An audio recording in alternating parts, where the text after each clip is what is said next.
You are listening to the Hello Sport podcast. All right, let's rip. Let's just fucking do it. How do you find these oat milk cappuccinos from the place? This oat milk's not very good. It's shit. Like, in terms of oat milk coffees that I get, I would have this at The lowest. at the bottom. Yeah, because I had one I had one from a different place. I don't know what the fuck they're using. No, bro. but It's it not tastes good. like shit. It's disgusting. It tastes like shit. So like their coffee's in general phenomenal, but they're like phenomenal. I make an effort. Like I'll drive further to get it. But their oat milk cappuccinos, because I had one from another place which is closer by, the oat milk one, because we just walked to it on the weekend. I'm like, oh, this is an oat milk cap. Yeah. And then every time I have this, I'm like, this is fucking disgusting. I've actually been meaning to tell you, I might need to sub. If you keep going there, I'm gonna have to sub the oat milk out. Yeah, no. It's starting to scratch. It's fucking gross. I don't know what they're using. Dude, it tastes... I didn't think you could get it so wrong. It tastes like battery water. Yeah, it's disgusting. It's really, really odd. But I do get 2 coffees, so I'm cool. You know what I mean? I'll be right. But their oat milk's fucking disgusting. But it's so bad that I'm like, how can only yours be bad and everyone else's seems is to be good? Because that's when you were like, oat milk, and then it was good here. And then I went and had it, and I'm like... And that's why you were like, no good, oat milk. Yeah. But then I had new ones on the weekend. I'm like, I get it now. I get oat milk. And it's because it's like, I think it's all right for me to have. I haven't actually even cleared that with my trainer. That's right, got a trainer. About whether I can have that before, like in the morning to like break my fucking fast or whatever. Or like, usually you're only allowed to have like black coffee. But I was like, well, it's not milk. Is oat juice bad? Who knows? Anyway, welcome back to the Hello Sport podcast, home of unqualified opinion and unwavering bias. Hope you enjoyed that little oat milk-based preamble there, which I assume I will leave in. Look, we're just getting on top of it. Yeah. It was important to nut that out. Tom gets the coffees of a morning. I've been meaning to tell him that the oat milk from this certain establishment, we won't name them, isn't up to scratch. No, it's just fucked, actually. I'm going to have to sub it out because... They I don't know what the fuck they're using. I don't know if they're juicing their own oats back there. I don't know what the fuck's going on. I don't know if they're milking their oats. Is this DIY? I don't know. It's fucking disgusting, basically. Tastes like battery juice. Maybe that's the new thing, battery juice cappuccino, because that's what it feels like. But like, yeah, it's not important. It is what it is. It'd be fun to get at the bottom of it and go, how is it that every other establishment gets it right and you get it so wrong? It's interesting. We could, over the course of here, potentially see if one of our 2 close personal friends behind us in D or Dave and Matt could potentially go and get us another oat milk cappuccino so we can at least compare. Well, look, it's important, isn't it? It's important shit. But we are back. I feel like we're fucking every other day, at least last week. I think we did 5 shows last week. We did. So we're just pumping out content. 1, like it's going 2, out of 3, fashion. 4, 5. Yeah. That's a lot. That's a lot. Now, That's a lot of dribbling yarn. And can I be honest? I don't know why you didn't all message us personally. Say thank us. you. Yeah. You know? Especially in lockdown. Wouldn't that have been nice? Just to go, listen, thanks. You know what, It's like, though? Jesus. In fairness, some punters and dribblers do go, thanks for all the content during lockdown. No, they do. But I'm talking about Not all enough. of you. Yeah, not enough. Not enough, Tom. We need a little bit more love. What, 20 likes, 20, 30 messages? 20 messages? Yeah, we need like an overwhelming amount of messages. I want the whole 100% of you to do it. But anyway. All 10 million of you. But... You know, look, we've got a lot. Well, we've got so much to talk about. No, we were actually saying at the start, we're like, is anything happening in sport? The Olympics kind of drained our balls of like. But then, you know, you check. Then you go for a little cursory peruse through the internet. And there's, oh shit, there is actually a fucking. Yeah, there actually is some big topics that we need to nut out. Going on. We'll get to them. We will get to them. How was your weekend, though? I mean, I did see you, but I didn't ask you how your weekend was. Mate, my weekend was good. I went for a walk, couple of walks with You're Tom. walking almost constantly. Anytime I talk to you on the weekend, you're like, yeah, I'm walking. I'm like, okay. Yeah, well, fuck, there's nothing else to do. You got to get out and about. Attack the day. I've been going for swims. I tell you what, I was never a winter swim man. I wasn't. Couldn't stomach the thought. But this fucking winter, I'm jumping in 4 or 5 times a week. It's freezing. I was in Clovelly yesterday. It is the coldest motherfucker. I'm getting in there, baby. Yeah. I'm getting in. And I used to hate that shit. And I reckon that the more you do it, the more used to it, like the better you are at it. I'm still not great at it. How's the buoyancy issue coming along? It's shocking. But to be fair, I'm not going for swims. Do you know what I mean? Like I'm in and out. I'm in and out. I'm not going for laps and shit. No. Fuck that. I don't know if buoyancy's better in winter than summer. I can't speak to that, Tom. I don't know if there'd be any difference. Well, are you feeling any more buoyant? Well, but I'm not in for long enough to feel more buoyant. Okay, Do you know what I mean? Yeah. Like when I dive in, I come up for air and I'm like, you know, Dying. I'm thinking about getting oxygen into the lungs. I'm not thinking about my buoyancy related issues, of which I've spoken at length about. Yeah. Now, obviously, as we come into summer and the water's warm and I stay in for longer, then we can start to have a real long, hard look at the buoyancy. I've been going for runs, so I'm stripping fat like a motherfucker. So I dare say that this summer may be the least buoyant I've ever been. We might need to get a is there camera any crew down there just to have a look at your... Yeah, I think so. I mean, I'm happy to do that. Run an eye over your buoyancy issues. And obviously we'll cut up the footage and send it to buoyancy specialists. Yes. If you are a buoyancy specialist, like reach out. Yeah, Tell me reach if out. there's things that I can do to help with my buoyancy-based issues. I just fear that if I was ever to be left at sea, I'd be...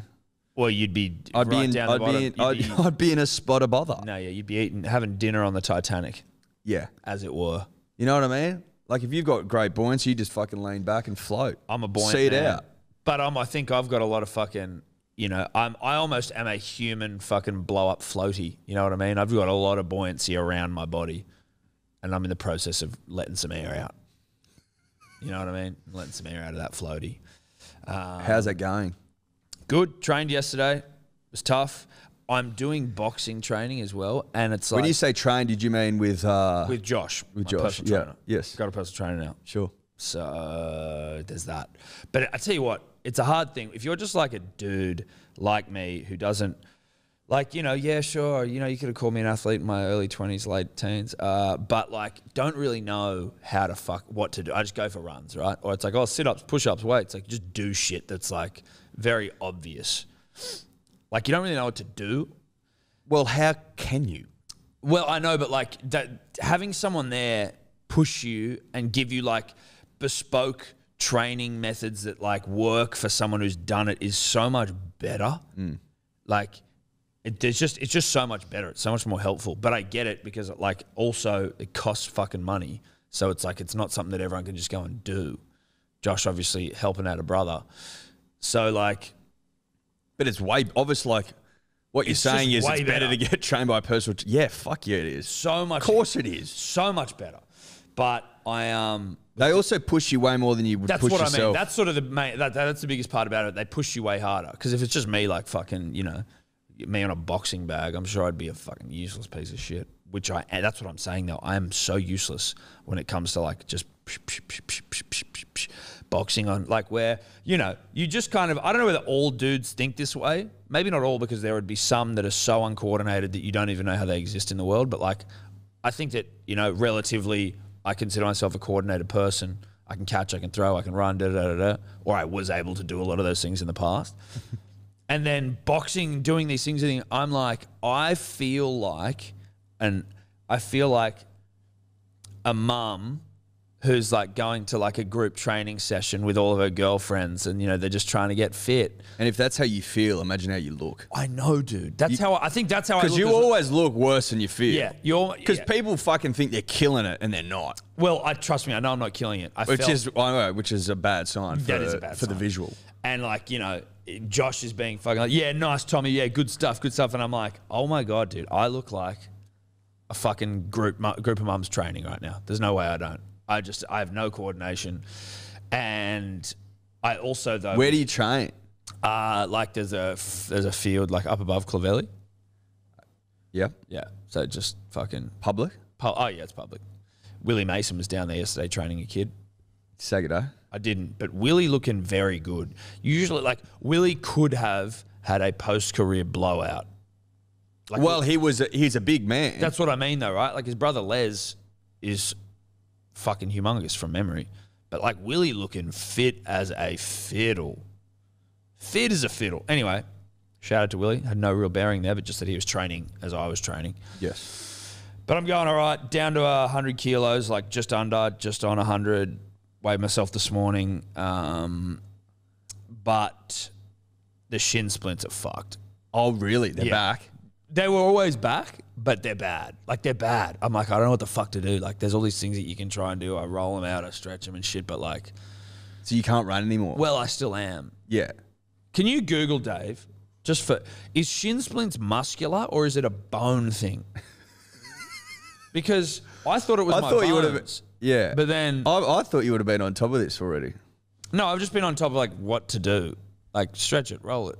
So it says shin splints are an inflammation of the muscles, tendons, and bone tissue around your tibia. Okay. So I think makes you feel better. Yeah, It's muscular. the stuff that holds the bones in place. So you were concerned that the bone may snap? Yeah.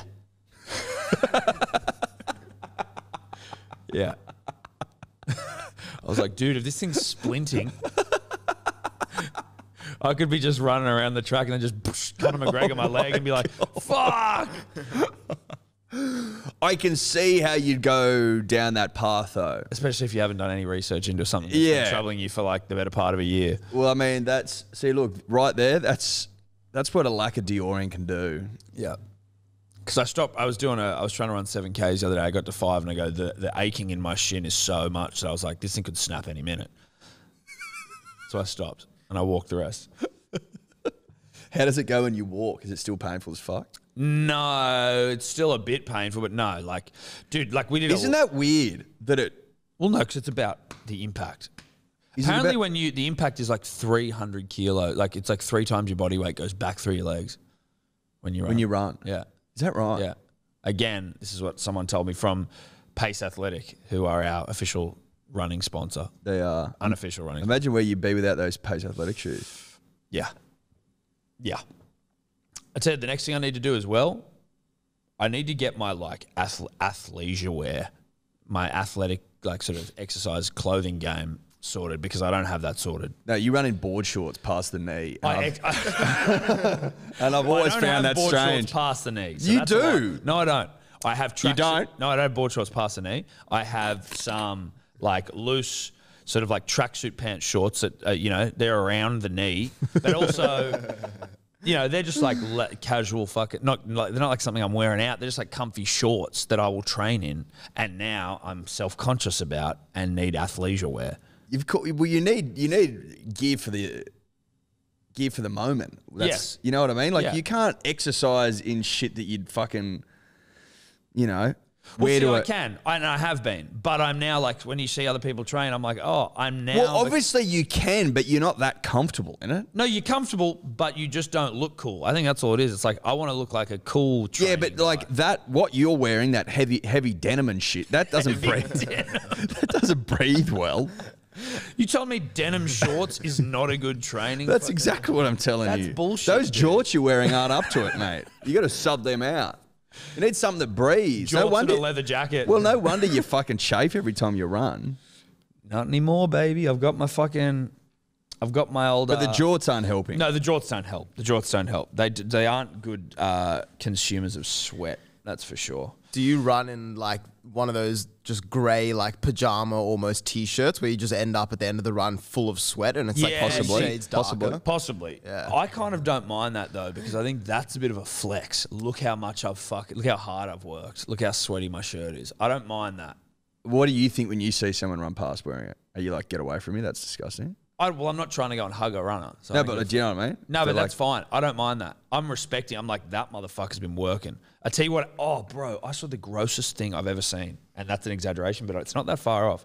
On the weekend, I was walking around Centennial and with Evie Rose, official baby of the podcast. Shout out to Evie Rose, 1.5 years old and cute as a button.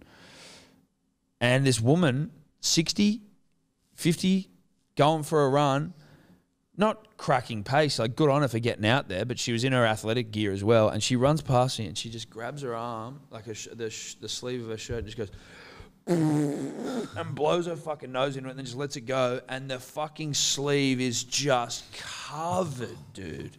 Covered.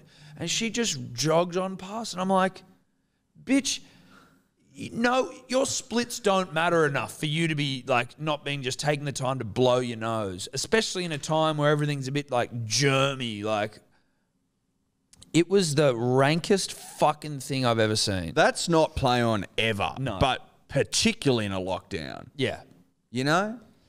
Just, people are on edge. Everyone's on edge. Like, don't come People near me. are running. I see people exercising, like going for legitimate runs in face masks. I'm like, That's bruh, crazy. that's outrageous. That's crazy. Even when you're running out and it's like, oh, I need to like, you got to spit sometimes. I am like stopping and doing a 360 scan to make sure there's no one in like fucking 300 meters of me so I can spit into the grass. That's called respect, Eddie. Yeah, well, you're a respectful guy, Tom. And don't let anyone tell you otherwise. I won't. I've got another thing that I wanted to bring up here, and it's sort of, I guess, I want some advice. Yep. Happy to give it to you, man.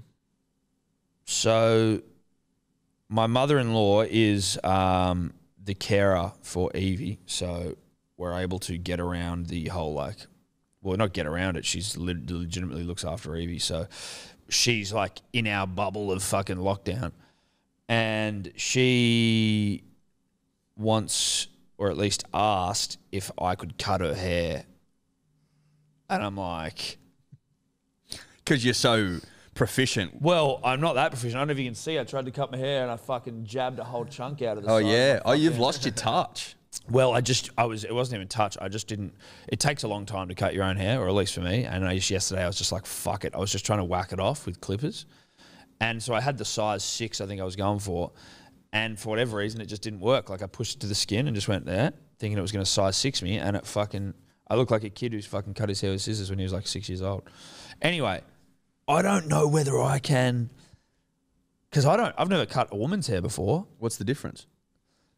They care more about their hair is the difference. And with a man, it's kind of like just cut it short. Whereas this, I've just got to like... She wants me to just like take a little bit off the bottom.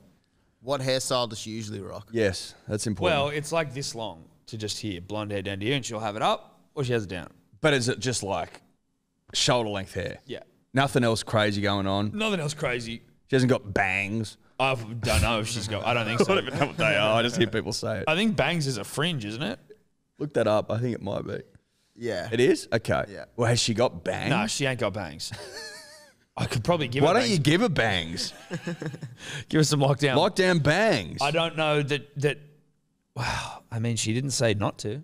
Well, why don't... Okay, if you're going to put her into, Tom's salon, I'd be at least asking the question, would you like bangs? Salon le Birms. I tell you what's funny is that she doesn't trust me to do anything masculine around the house like DIY. Now she's got you cutting her hair. Good Lord. Who am I? I'm sure that I'm not the man she envisaged. What does she see when she looks at you, I wonder? Not much. Well, she sees a hairdresser potentially. She sees a potential hairdresser. But yeah, dude, I was like, oh, are you sure you want me to do that? So how are you going to attack this? Well, I might not do it, is what I'm saying. I might just... what's worse, just to say no? Where did this conversation end? Let me think about it? I was just... No, I didn't even... Is that how this ended? No, I just sort of went, oh, yeah, well, I don't know about that. Fuck, are you sure you want... Oh, yeah, maybe. What's Steph think? She was pushing it as well. Oh, she's pushing it? Yeah, she's pushing it. Well, maybe she sees this as bringing you two closer. Earning you back a bit of respect. No, look, we're close, me and Marina. So there's nothing about that. Well, maybe it's more about respect. Well, but I mean, imagine if I fuck it up. But you got to be in it to win it. I know. So this is like a throw, put all your chips in and go, I'm going to risk reward, mate. Go hard or go home. If I fuck up her hair though, dude, But are you confident you can do a job? No. You're not confident at all? I'm not confident. How would you attack it? Where do you start? So like, I think because she only wants like a little bit off the bottom. So you're just having to literally, it's as simple as going to like, you just got the bottom and you just sort of like. Is it that simple though? Listen, it's as simple as to do that. Because the way she's like, just fucking straight line, cut it all along the bottom. And I'm like, yeah, but I don't think that will look good. Because that will look very obvious. Hairdressers very rarely do like an obvious like zzz. Yeah, they don't do like a straight cut. No. So the way that I would approach it. Have you gone to YouTube? No. Fuck no. Oh, this is Vibe. This is Vibe. But is you do, so if the hair's hanging like this long ways, right, for everyone who's watching at home, this is long hair. You could either go like straight along the bottom and just, and now they're all the same length. Yep. Or you can cut it like that. And then you're sort of making, I think when you do it like that way along, it's not as harsh. That's just in my mind as I think how that works. But again, do I want to be learning on the fucking run with my mother-in-law's hair? Maybe. Could you start with Evie Rose? Well, I don't think the first haircut of a baby is quite a, I think, spiritual process for baby and mum. And so I don't think, whilst I'll probably be the one to do it, that'd be nice. I don't think we're there yet for Evie. Her hair, not going to use her as a test off. Well, she doesn't have enough hair yet. She'd be like, bro. But I saw a photo today. It looked like she's got a fair bit going on. She's got a lot of hair, but she doesn't have enough hair. It's not like she's got enough hair where it's like, oh, I need my hair out of my eyes, but it's not like a full voluminous. Voluminous? Voluminous? Voluminous? Voluminous? Voluminous? Voluminous. She doesn't have that much. Is it voluminous? I'm pretty sure. I think it is voluminous, but I always get caught on it. Where's the N come from? I think that's just maybe volume. No N. No, but that's maybe the addition you have when you're saying like voluminous. Voluminous doesn't feel right. Yeah, voluminous. I mean, the definition here says like of clothes very loose or full, having much fabric, or large and accommodating. Well, that's not really. But what we're going for. But I think voluminous means lots of volume. Lots of volume. Okay, sure. Glad we cleared that up. Glad. Well, Tom, I think you back yourself. If I do, maybe I should fucking film it. That'd be funny. I think you film it. You've got it. It's great content. And we worship at the altar of good content. We worship at the altar of good content. And you know it is. Yeah. I'd be setting it up. I'd be staging it. I'd have all the lights like this. And I'd have the camera, like, put on a production. Yeah, well, look, I'll see. She may also be like, fuck off, which she'd be well within her rights to do. Anyway, look, I think that we have probably rambled enough. I don't know if there's any more rambling to be done. Dave, we haven't really said hello to you yet. Hello. Perfect. What's up? Not much, bro. You good? I'm pretty good. Pretty good. What's been happening? Not much. Saw you guys on Saturday night. You did. That was about it. Yeah, Got some good reports. Although... Is Dave wearing weed socks? I am, actually, yeah. Well, he's also wearing his gazers, which he's fallen in love with. Are you loving the gazers? They're great. Oh, mate, they're like walking on clouds. It's beautiful. I like that you're wearing the I gazers. like that you love the gazers. Yeah. And, dude, I'm fucking... They still only sent us one pair. Have you followed them up? No. Tom, come on. It's one email. I know. I got a lot of emails. Actually, Dior could do it. Yeah. He's the one that ordered them. You do it. Can you Right, follow I'll that jump up? on that, yeah. Yeah, it was a great way to spend a Saturday night. The feedback's been good, you said? It's been good, yeah. My parents were a little bit iffy with too many weed references, but I guess we're just keeping that train rolling then. What? I mean, you're wearing weed socks, dude. Yeah. What the fuck do you want us to do? Well, I know. I've got no problem with it. Yeah. It's What are the just weed them. references? Did we reference weed? Did we? Yeah, I think so. When we were talking at halftime about my dream girl. Yeah, but that were your words. They were my words. Oh, I know. cool. So they weren't mad at you. Mum and no. Papa Bloom aren't angry at us. No. Because we can't have that. We can't have them angry We at us. want the visuals of us to be saints. We're like co-parenting Dave Yeah. with Mama and Papa Bloom. Look, maybe we talk about spit racing a bit too much, but be that as it may. Never in the context of Dave. No, though. never. Never. Never. That would be wrong. No. Well, it'd be frowned upon. It'd be uncouth, Dave. Yeah. And we're not uncouth guys. So were they tuning in, were they? Yeah, they were watching. Oh, so they wow. were in on My it, parents yeah. watched as well. My parents did. What were you doing on Saturday night, Tom? I happened to be 20 metres that way. Oh, you just over there? Yeah, I was just over there. Funnily enough, so was I. We were witness to the ending of another rugby league season. Look, we didn't want to have to start with it, but sometimes wins are so grand, so pure, so comprehensive that they simply cannot be ignored. Yep. Now, we're not going to ramble. No. It's not our style. No. It's not what you come to us for. Especially not after the intro you just heard.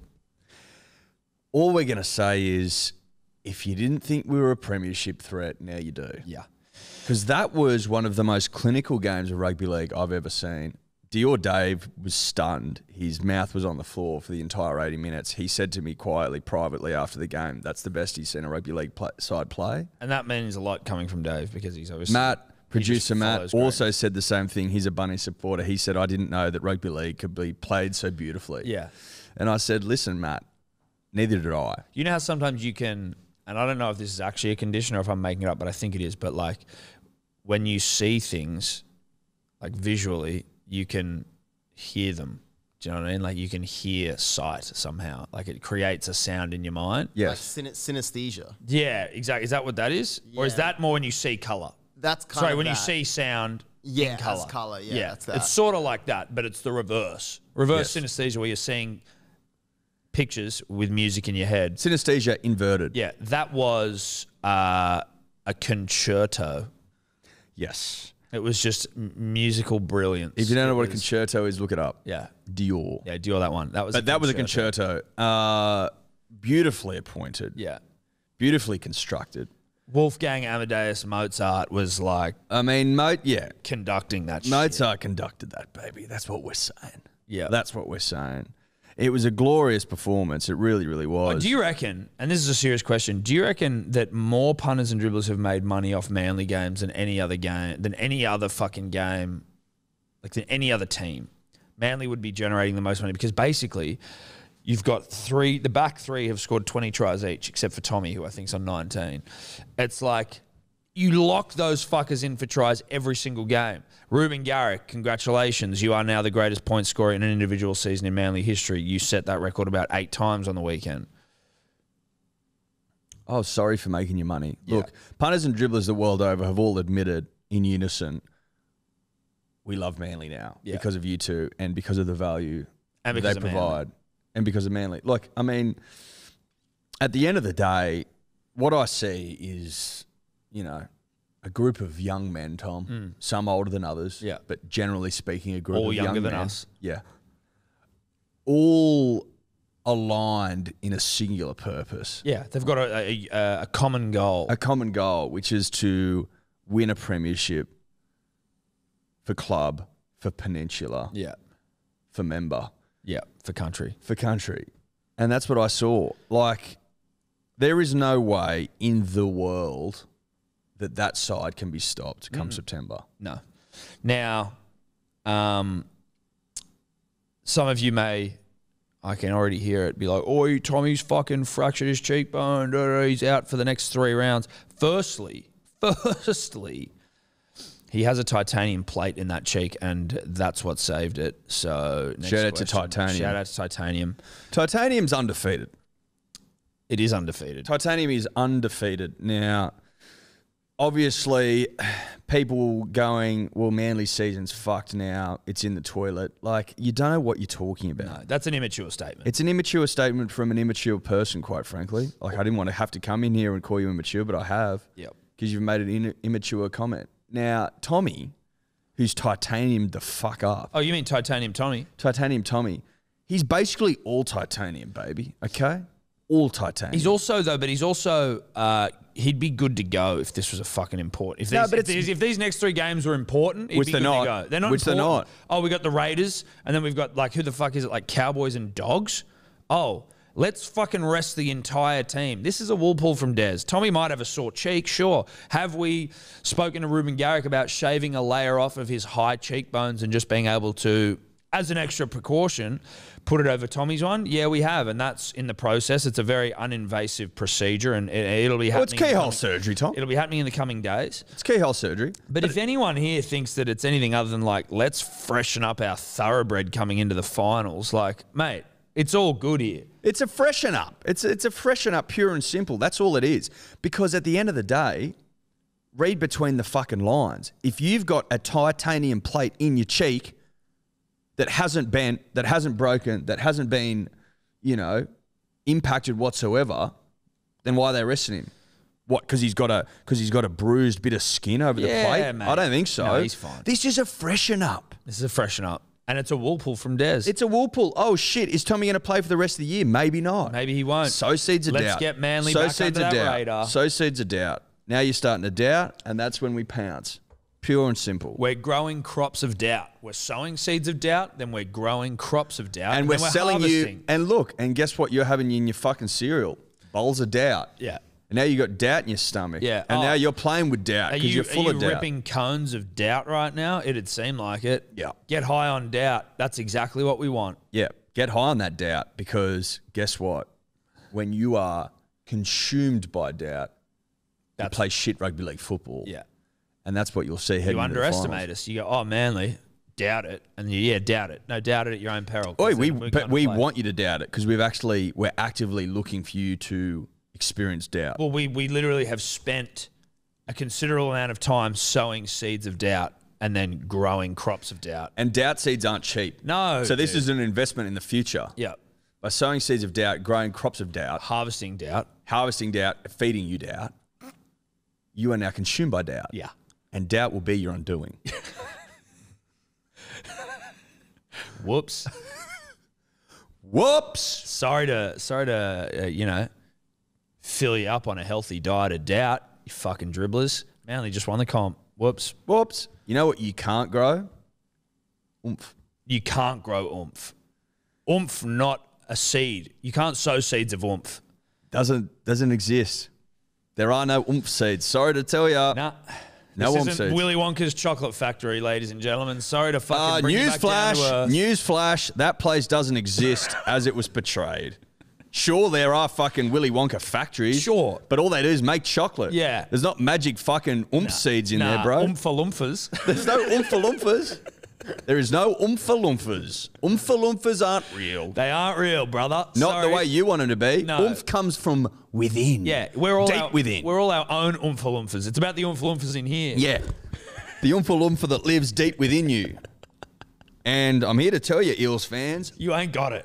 your Oompha Loomphas have fucked off. Yeah, they have. They've punched their last ticket. Yeah, yeah. And they're not coming back to work. This factory ain't humming no more. This factory is fucking... GDP of this factory, zero. Negative. You're fucking losing money hand over fist because you got to keep the lights on in this factory that's producing fuck all. In the Nothing. way of oomph. Well, look, there's no oomph coming out of the factory. No. No, sirree. That was the most oomphless performance of rugby league football from a title contender that I've ever seen. That was appalling. Yeah, it was disgraceful. How many times do you reckon they dropped the ball? Mate. Was it more than 10 times? Yeah, it was so many. And it was like their big name players. Mitch Moses dropped. Mitch Moses dropped. Bryce Brown dropped it 3 times, I think. Yeah. It was beautiful to watch. And obviously, when you're up against a team that has a surplus of oomph in Manly, who's already got you fucking, eaten out, as soon as your oomph starts to sort of like seep out of your body, it goes into Manly. So it's like a cycle that you can't sort of break. You We're can't sucking break. up all your oomph. All your Oompha Loomphas now work for us. They do. Look, we offered them a better fucking gig. We're paying him more. Yeah, of course They've we are. got better working conditions. Yeah. The culture of the club's so much better. And these Oompha Loomphas are now having the fucking time of their life up on the peninsula, ripping and tearing for the club. Sorry, but that's about just it. the way it goes. You know what as well? You know what hurts like Parramatta the most is when you see your Oompha Loompha with a new club. Like you're seeing him like through the fence. Like that motherfucker used to be my Oompha Loompa. It's like, no, he's not anymore. Yeah. And also like, he looks like he's having way more fun. He looks like he's way happier over there. He looks way happier. He's doing his little dances to Eagle Rock. Exactly. He hasn't. He never danced to my club song. No, well, I mean, it was very rarely sung. But now he's over there fucking doing the Eagle Rock. Pants down to Eagle Rock. He's got his pants off and he's just oomphin' around. You know what I mean? I don't know whether you'd like. That might have been the most oomphless performance of rugby league I've ever seen. And I'm not even joking. No, even clubs without oomph have more oomph than that. Let's get down to brass tacks, Tom, because you and I mean, that's what the punter and the dribbler come for. Yep. Now, there are people like Denenkamp who say, "Oh, Brad Arthur shouldn't be sacked." I think it should be at least talked about. Correct. It has to be at least talked about, and I'll tell you why. There is a big fucking issue at the Parramatta Eels with closing out seasons. It happened this year. It happened last year. I don't know if it happened the year before, but I'm assuming it did, where you go flaccid when you should be popping off. Yeah. You know what I mean? It's like, oh, I came here expecting an orgasm, and now I've got a flaccid. Yeah, I've got. You know what? Now I need pilot. Now I need pilot. Like Parramatta need pilot. Mate. Parramatta should be going to pilot.com.au/hello sport, promo code dribblers. You'll get $20 off a doctor's consult, Parramatta. And they'll be able to discreetly send packages to your door going like, yo. Don't worry, we know that you have erectile dysfunction issues, Parramatta, and here is a way to fix it. No one needs to know. Obviously, we do, and we're talking about it now publicly, but that's all right. No one needs to know if you're actually taking the steps. There's no shame in it. There's no shame in taking the steps.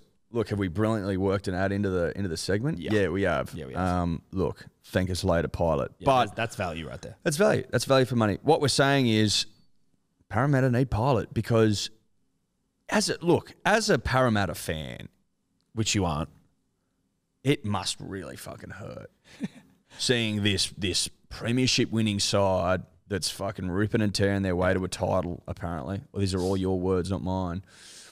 Fall in such a catastrophic heap. And not only that, now they're also fucking up the re-signing of their best player in Clint Gutherson. Did Dylan Brown touch the ball?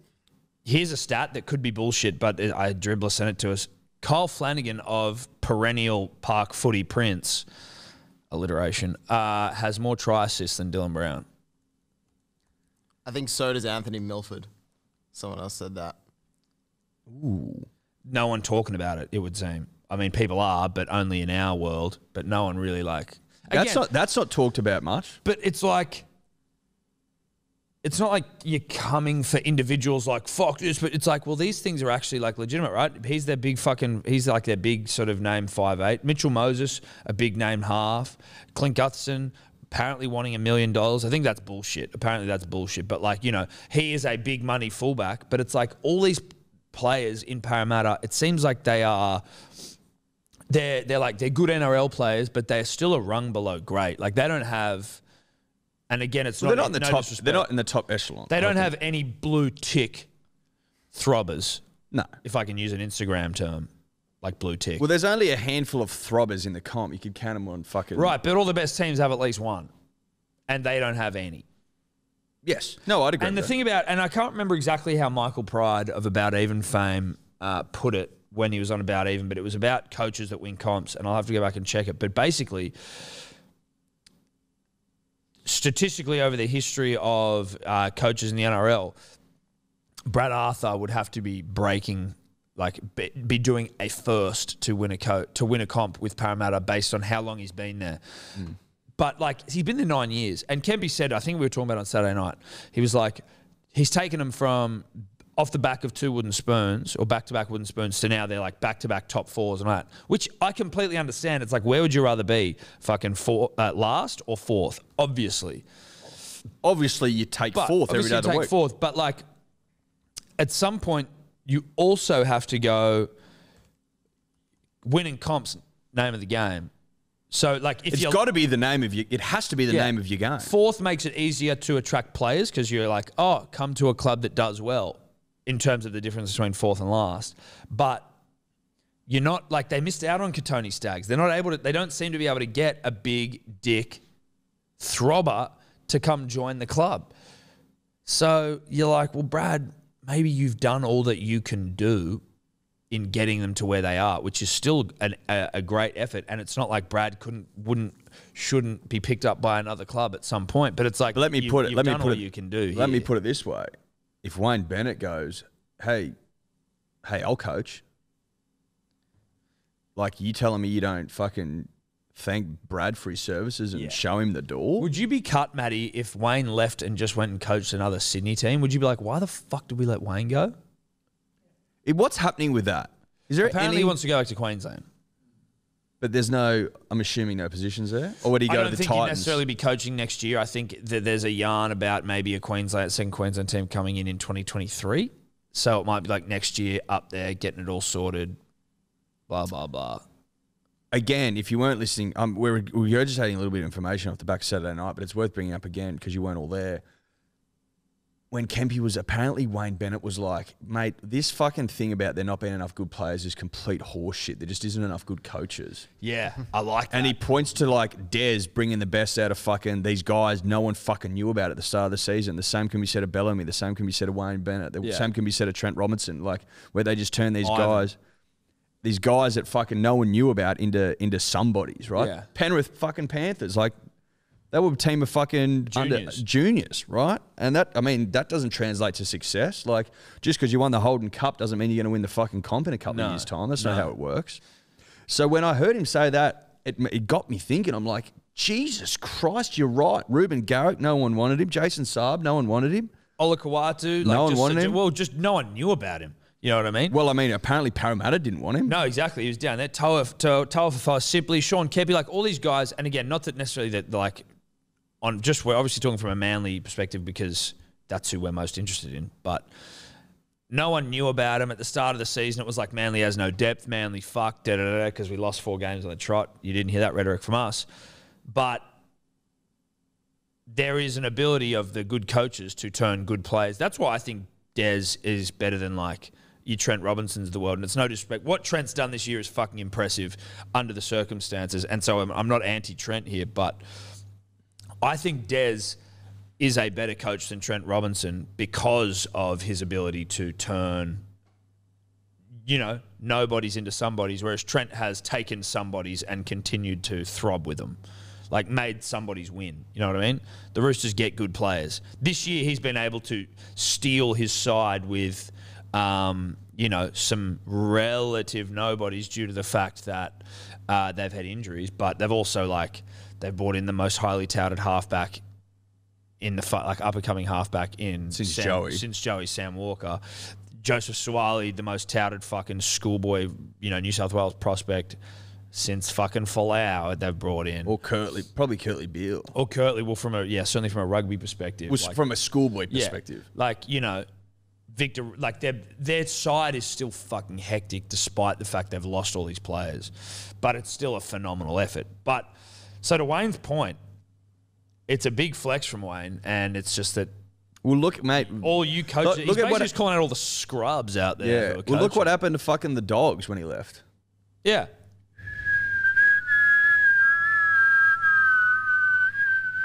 I ran out of breath. Go. You had good breath there, dude. I ran out quick. Thanks. I don't know if you took a deeper breath, maybe. I don't know. Maybe I'm running. I don't know. But I thought, no one ever talks about that. All you ever hear when we're talking about expansion, which is sort of what I was borrowing from, is we can't expand because we don't have the cattle. We don't have the cattle. We don't have the cattle. We don't have the cattle. Like Joey Johns says that, and I respect the fuck out of Joey Johns because obviously he's the greatest player of all time. So I'm not going to ignore his comments, but also when Wayne said that, it illuminated my mind to the fact that, these great coaches do get the best out of players that you didn't fucking know about 2 seconds ago and who would die at shit clubs. So then what is it then? Is that not still a concern though? So if it's even if it isn't not enough players. But but it is a concern because there's not enough. But the narrative needs to change a little bit. Yeah, because it's you fucking ruin the careers of good players or potentially good players. But when they go to shit clubs or shit coaches and it's they don't grow, they don't progress, they don't. Like someone like Brodie Croft, who it's not like I rated him highly or anything, but he was at the Storm for a reason. He played in the grand final, actually played in a team that got there. Yeah. And then it's just in 2 seasons off a fucking cliff, and now he's, chasing men. And he was a big money signing for the Broncos from Melbourne. Yeah. And everyone's like, oh, this kid can play, this kid can play. Well, this kid could play under the Melbourne system and they didn't like what they saw internally and they fucked him off. And now he's if big clubs like that let you go, it's not a great sign. It's not. But it's a terrible sign. But the fact that he could have gone to potentially another club with a decent coach and maybe made something of himself more than what he did in the NRL, you wonder how many careers you wonder and to what degree careers can be fucked by shit coaching of a seriously talented player who isn't able to reach their full potential because the coach sucks. It's just interesting off the back of what Wayne says that it's just too many scrub coaches. How do you fucking lift them up? Have you like, it's in the interest of the NRL, if that's true, to have better coaches. Yeah. How is that done? I don't know. Coaching clinics? There's fucking Des and Craig. The thing is, they aren't going to want to go give away trade secrets. Fuck no. Why would you?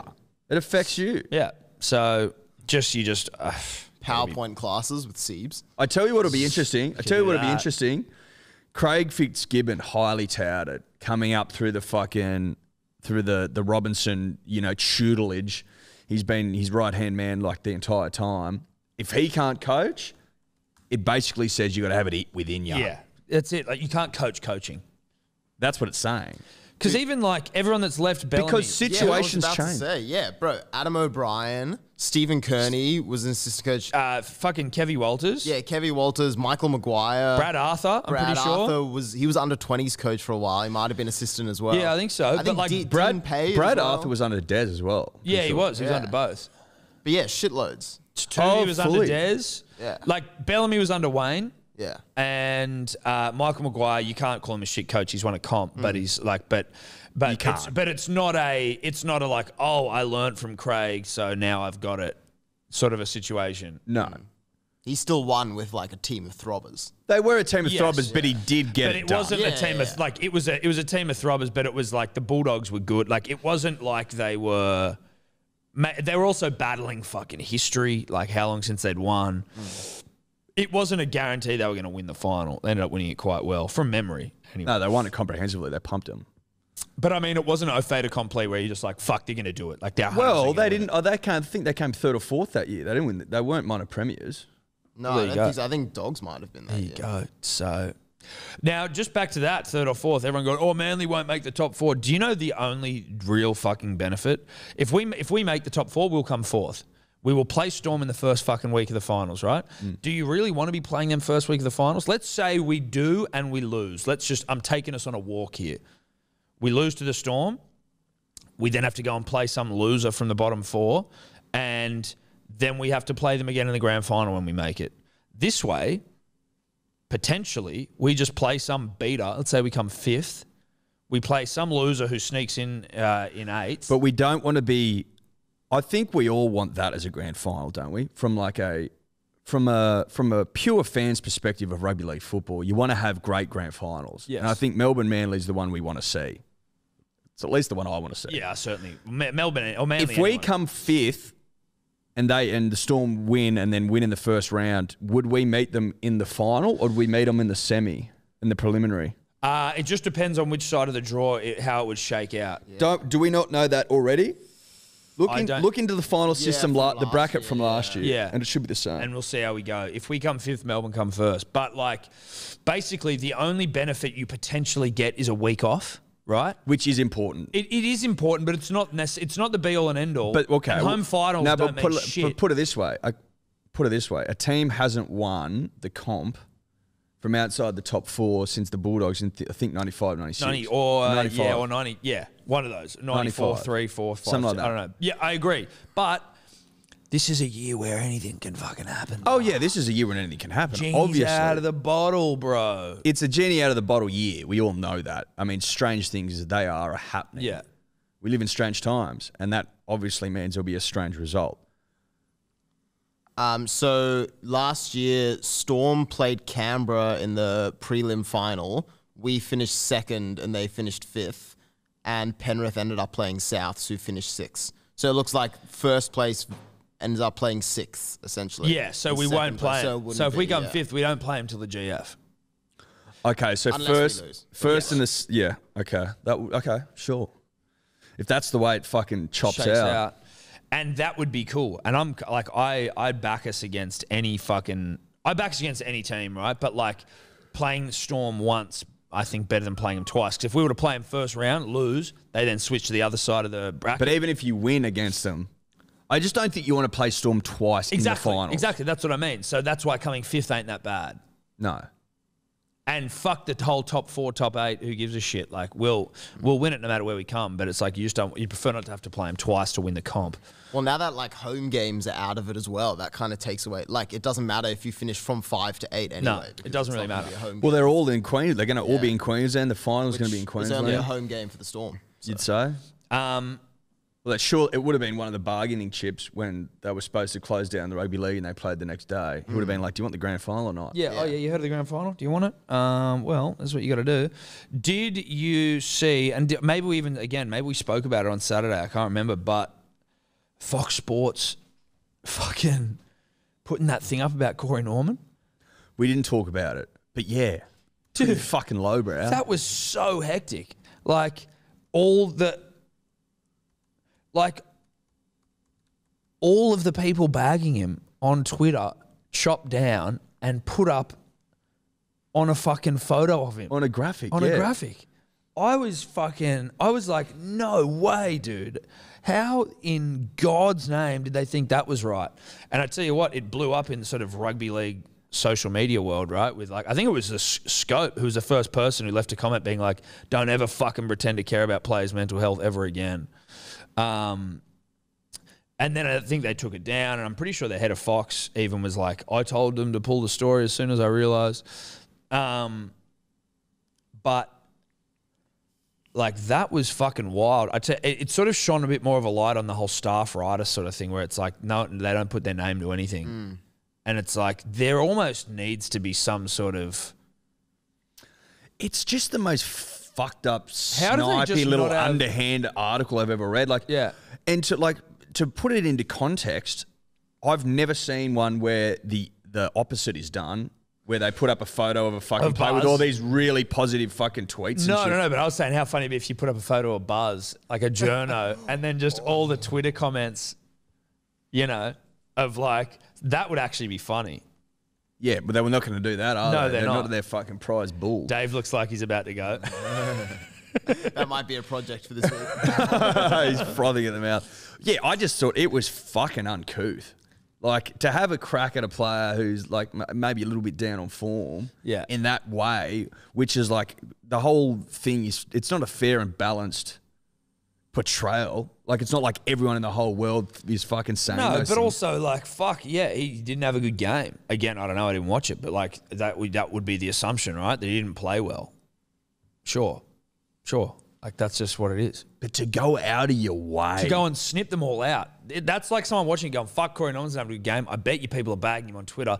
Let me go and fucking cut them all out and make like a fucking kids artwork collage, like something you do in fucking preschool. With newspapers and shit. Newspaper clippings and like clag glue and fucking paper mache. Let's paper mache an anti-Corey Norman fucking Instagram here. It was wild. That was wild. But well, that's what it's what you come to expect from Fox, though. You know what I mean? Not that bad. Like that. But it was still like, like a Fox posted. Yeah, definitely. But you could guess who would post it. I was still shocked. I was like, bruh, that's even that. Like, for them, that was pretty fucking bad. I was like, that's just ridiculous. That's ridiculous. Yeah. Anyway, bizarre times. Also, I just want to take a moment to shout out one Peter Sterling, who's announced that he's stepping down from commentary roles for Channel 9. Retiring? Yeah.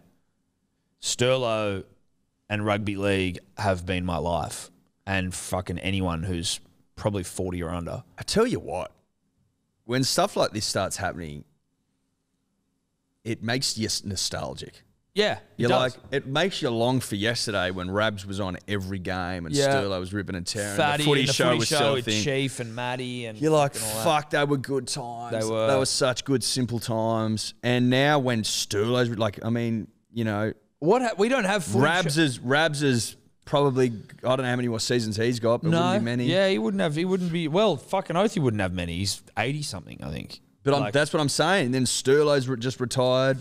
At least from a commentary perspective, and I've always loved Sterlo. I love him for colour. He's unbelievable. Fucking awesome. He's one of the best, and he's professional, great opinion, and like a nice guy as well. But yeah, you're just like, fuck, dude. I like all the Channel 9 colour commentary guys, but when Rabs goes, I don't know what the fuck they're going to do. But it's Sterlo and Rabs are safe. Very safe. And you know safe. what I mean? Yeah. Safe in like the best possible way. You just in, feel like you're in great hands. Yeah. You're in unbelievable hands. Well, it's like when, again, I think I've used this before, but like when mum and dad were still married, everything was good. Everything was fine.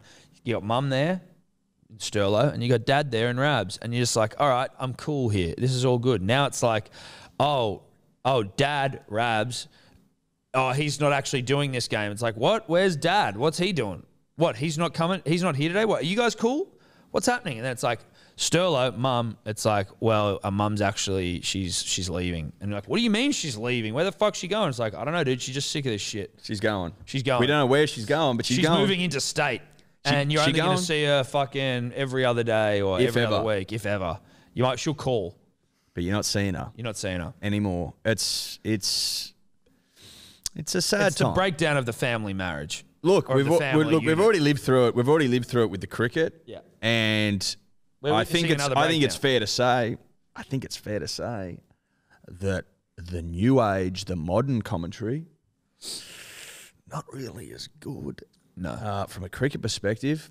Hopefully we don't see a repeat with rugby league, but Rugby league, I think at least rugby league's in better hands. Rugby league, you've had a bit more of a gradual transfer of power, so I don't think it's as bad. But if we're talking about just wholly and solely Rabs, Ray Warren, Channel 9 commentator to whoever the fuck else does it on Channel 9, it's like, who's calling Origin?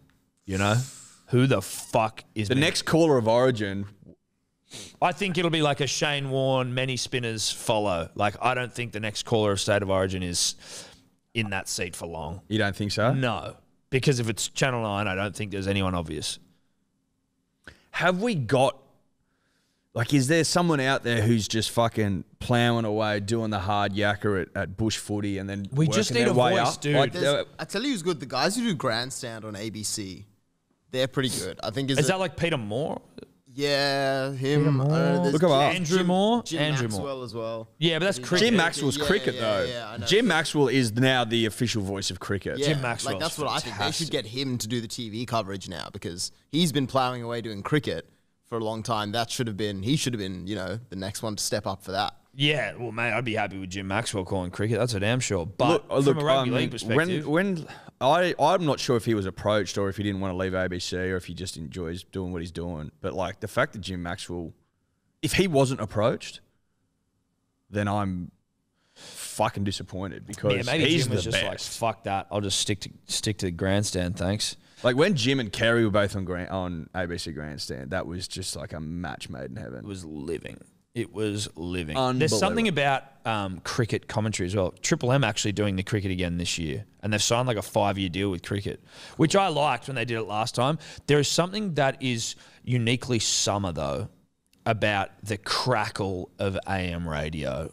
Oh, yeah, it's good. Like, it's so good. The crackle of AM radio cricket, the hot, unrelenting Australian sun. Cicadas in the background. Dude. And you're just like laying on a fucking pool lilo or even you're just laying in the sun. And the AM guys take you on journeys. They walk you places, and it's so nice. Like, no offense, but these new TV guys, they talk way too much, and they take you on the shittest journeys ever. Cricket, a fucking long day in the sun. You don't need to be talking the whole time. You know what? Sometimes you need to shut the fuck up and let me hear fucking bat on ball, baby. Exactly.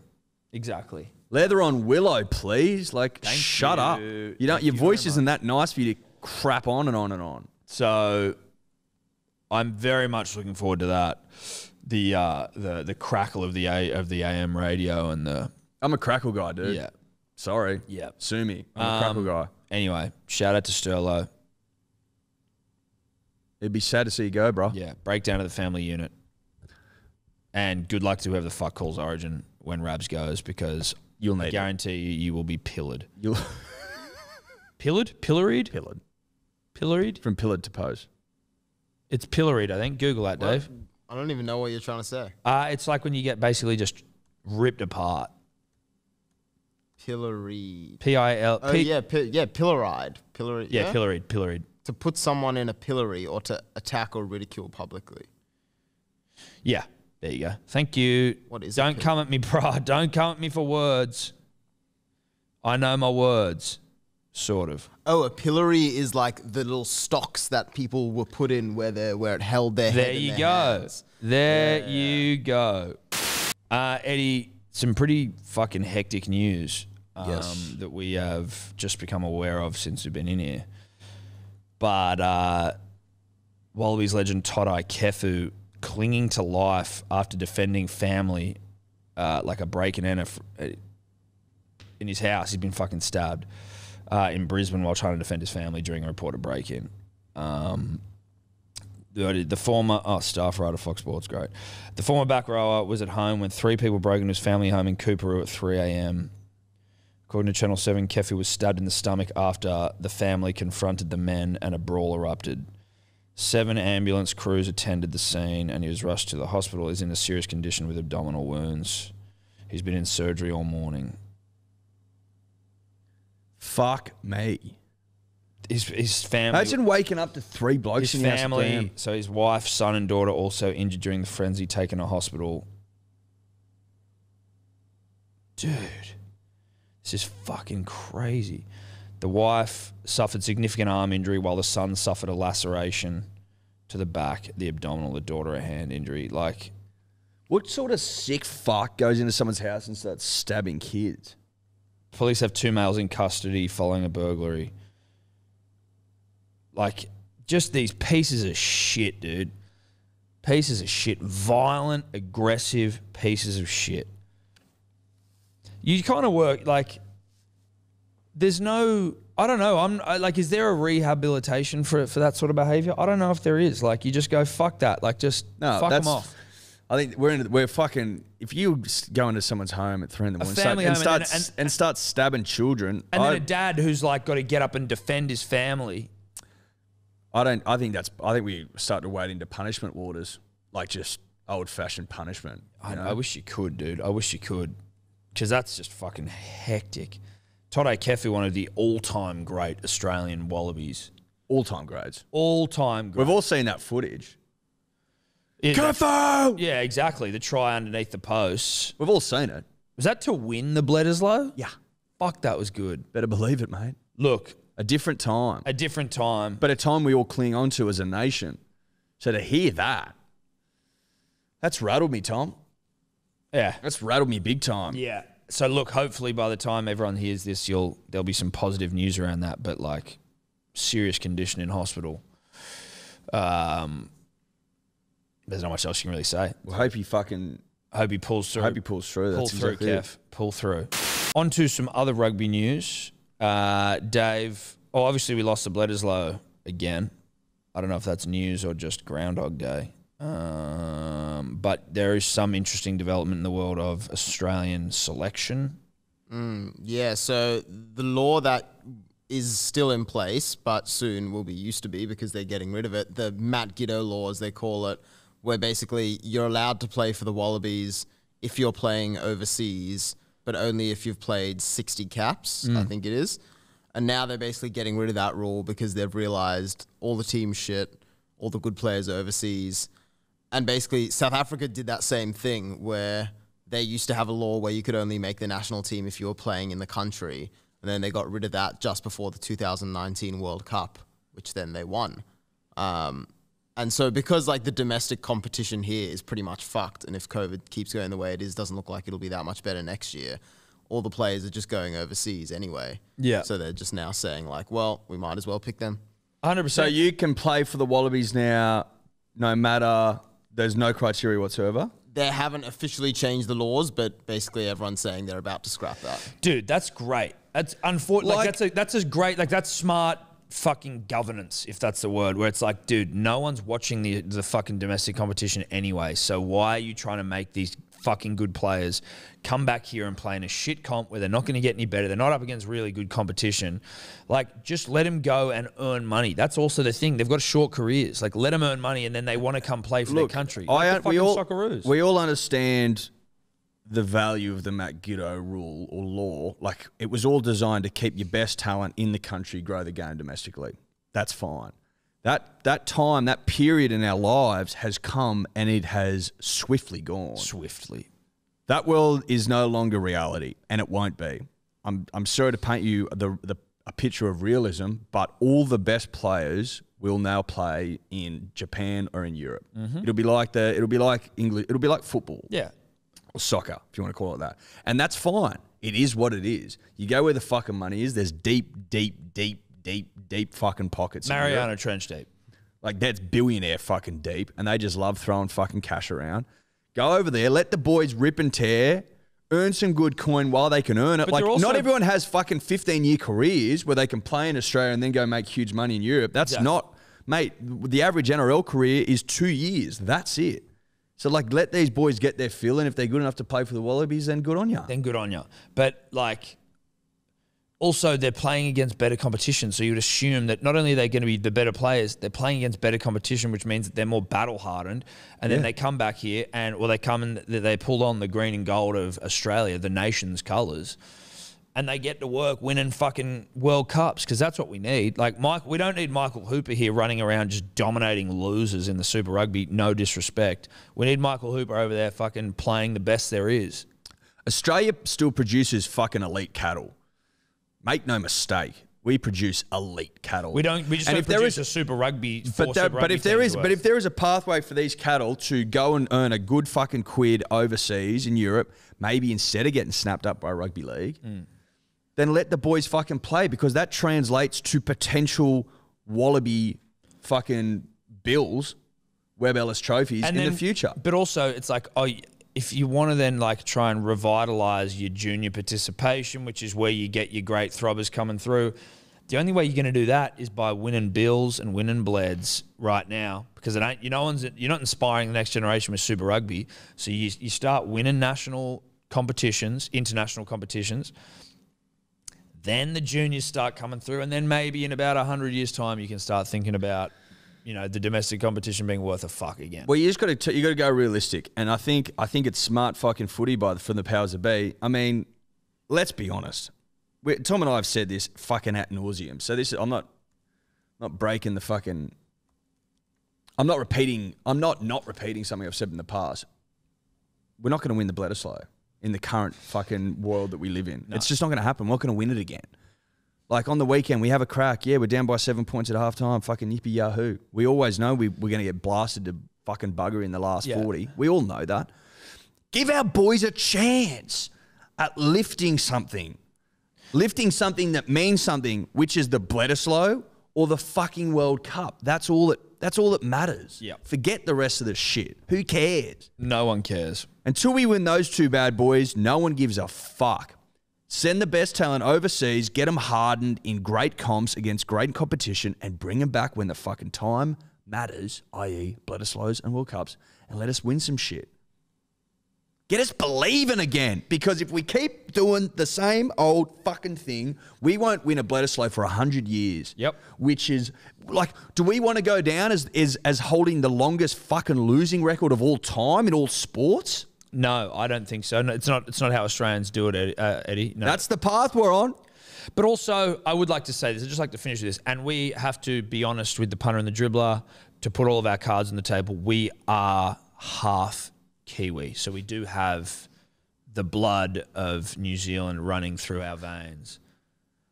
But I've got my Australian hat on here. So I'm putting my Kiwi blood on to the side. If you New Zealand beaters think that you would have won a Bledisloe Cup in the last 20 years had rugby league not existed and we just poured all of our resources into rugby union, you're fucking gravely mistaken. We would be pounding you into the soil. We would be humping you and pounding you and flushing your heads down the toilet. You'd be getting flushed and humped at the same time. You would not have won a single fucking thing, and your country would probably stop playing rugby because you'd be like, fuck this, we can't win. Big Brother's too big. This isn't Big Brother who's like 12 months older than you and you might fill out quicker than he does. This is your older brother is 10 years older than you and he's a fucking power lifter and he just beats the shit out of you. Beats the shit out of you. That's what would happen if we didn't have rugby league in this whoops, country. how many World Cups have we won? 9, is it? Have you won 9? I was at 9 World Cups. Oh, shit, you have won 9. Yeah. That's a fucking scary number.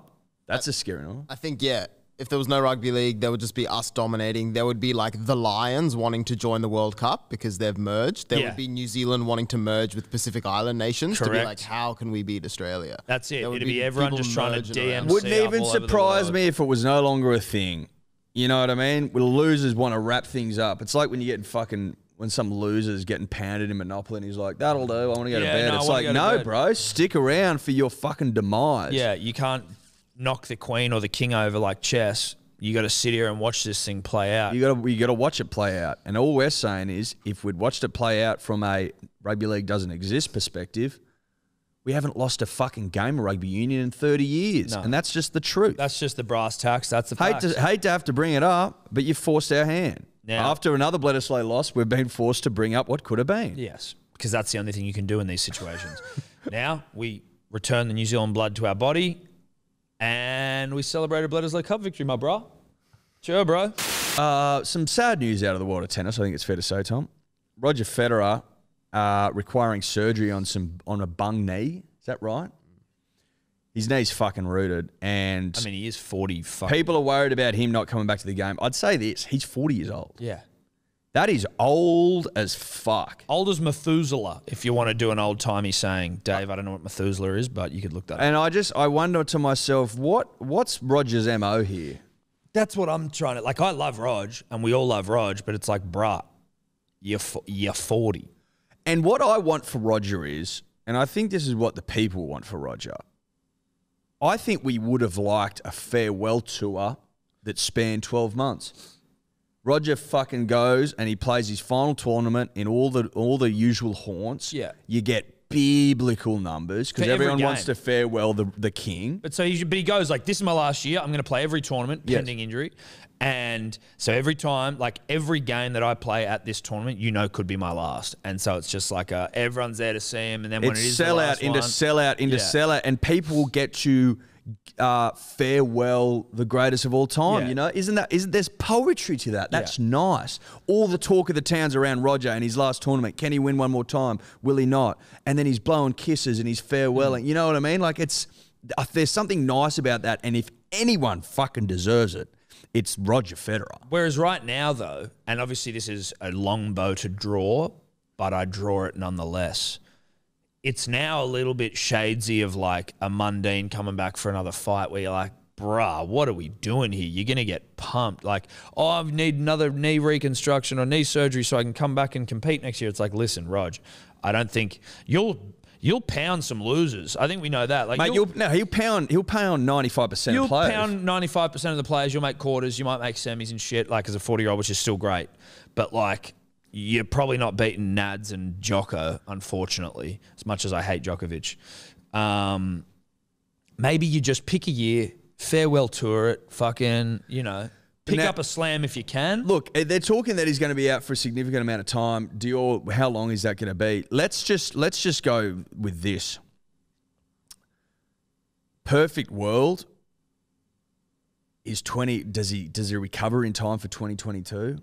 He says, I'll be on crutches for many weeks and out of the game for many months. Doesn't give more specifics. Roger, I think we look to 2022 as the farewell year. I think that's I think that's it. Out of the game for many months doesn't sound like a man who's thinking of retiring, does it? I think 2020 year we put in the calendar as the final year, as the farewell year, and we say goodbye to the people. I think that's what we do. I think that's what we do. And that's just sad for us. Everything's changing. You know what I mean? Who the fuck have we got left? We've got nothing left. Everything's changing. Is that what happens with Sterlo's going? Do old people just like, that's what I want to know. Am I going to learn to love again? Or is this me? Am I just going to live with heartache for the rest of my life? Yeah, like, am I constantly going to be referring to a time? Like, because everything when it's brand new seems like the best thing, really. Like, am I always going to be like, well, not as good as fucking Rabs? Well, not as good as Federer. Is that going to be me? Not as good as Sterlo. 30 years of age? Not even that fucking old? I'm not even that old yet, and I'm already like, fucking nothing was as good as it was when I was 8. You know what I mean? I just want to be 8 again. Hopefully, like...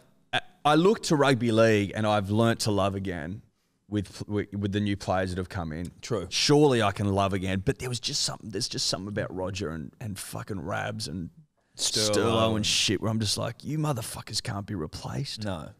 You know? Richie Beno. Tony Gregg. Bill Laurie. Jesus. You know? Yeah. I don't know. Maybe I long for yesteryear. Well, you definitely do. We all do. Maybe I wish it was 2002 again. Yep, I think so. Tony Hawk Pro Skater 4 just came out on PS4 or PS2. PS2. And yeah, you could say fucking one of the best. Federer was only just starting out his career, but I'd be like, yeah, but Leighton Hewitt won fucking Wimbledon that year. Xbox was out. Halo. Xbox came out with those huge dinner plate controllers, and it was like, holy shit, you needed to be a man just to play it. But you fucking played it. You played it fucking anyway, mate. It was like one of those. It was like a huge log of wood, and you just fucking. It didn't matter. Give me that wood, baby. And it vibrated. First vibrating controls, I'm pretty sure. Nah, they're 64 with the rumble pack. Okay, but that was like a fucking. You had to add that. You did. Shout out to the rumble pack, but you did have to add it. Whereas this had the rumble pack built in. Oh, yeah, you had to add the rumble pack, of course. But that's a great point. The PS2 controllers vibrated. They vibrated as well. Vibrating controllers. Game changer. Shout out to rumble packs. Yeah. Not sure what the technology is there, but it was a fucking technology. It was a fucking serious bit of technology. All we're saying is I'm starting to feel nostalgic about the world. Yeah. And, you know, lockdown ain't it helping? It's not. It's just really not. Because I'm like, what the fuck have I got left? I can't go to the pub. I can't go Federer. see my mates. I can't watch Federer anymore. Can't listen to Rabs anymore. Well, can't listen to Sterlo anymore. Nah. Leighton Hewitt's not playing tennis anymore. Richie Beno's dead. I know we're that not was winning a while ago, we're not winning Bleds anymore. Richie's not with us anymore for an Ashes of cricket, a summer of cricket this year.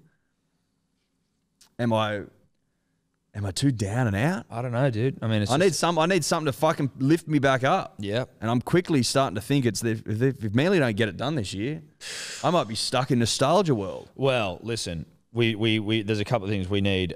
An Ashes victory and a Manly premiership. That's sort of it. That'll get me out. Yeah. That'll get me out of my slump. Yeah. We got a New South Wales win into a Manly premiership, into an Ashes victory, and that's potentially the greatest year of our life, and I forget about everyone retiring. Well, I don't care anymore. No, I don't give a fuck. And then this point in my life, 2021, is the year I refer to in terms of like great sporting years. Yeah. And then you've at least got like a decade or so of like wallowing in this great year before you start looking back on it with proper nostalgia. Oh yeah. Oh, you can wallow, mate. You can fucking. We still wallow in our Bledisloe Cup victories from 1998 to 2002. Yeah, but also like from a Manly context as well, right? As soon as Manly wins one, you've got like 10. Well, you know, you've got like at least 10, 15. You got 15 years, I reckon. Man, and this is 10 years since 2011. Yep. And luckily we won it in 2011, so we've still won one every decade. We've actually got another 10 years to win another comp to keep that. So we'll win one this year anyway. It'll be twice in 10 years.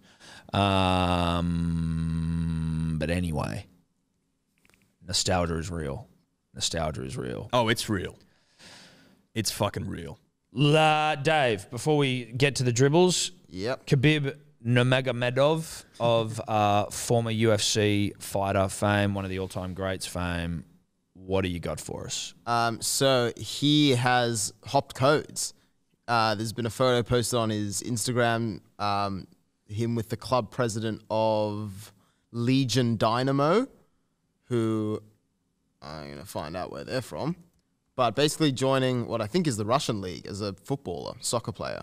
He's doing a Usain Bolt, and he's going to like Russian third division soccer. Can he play? Usain couldn't.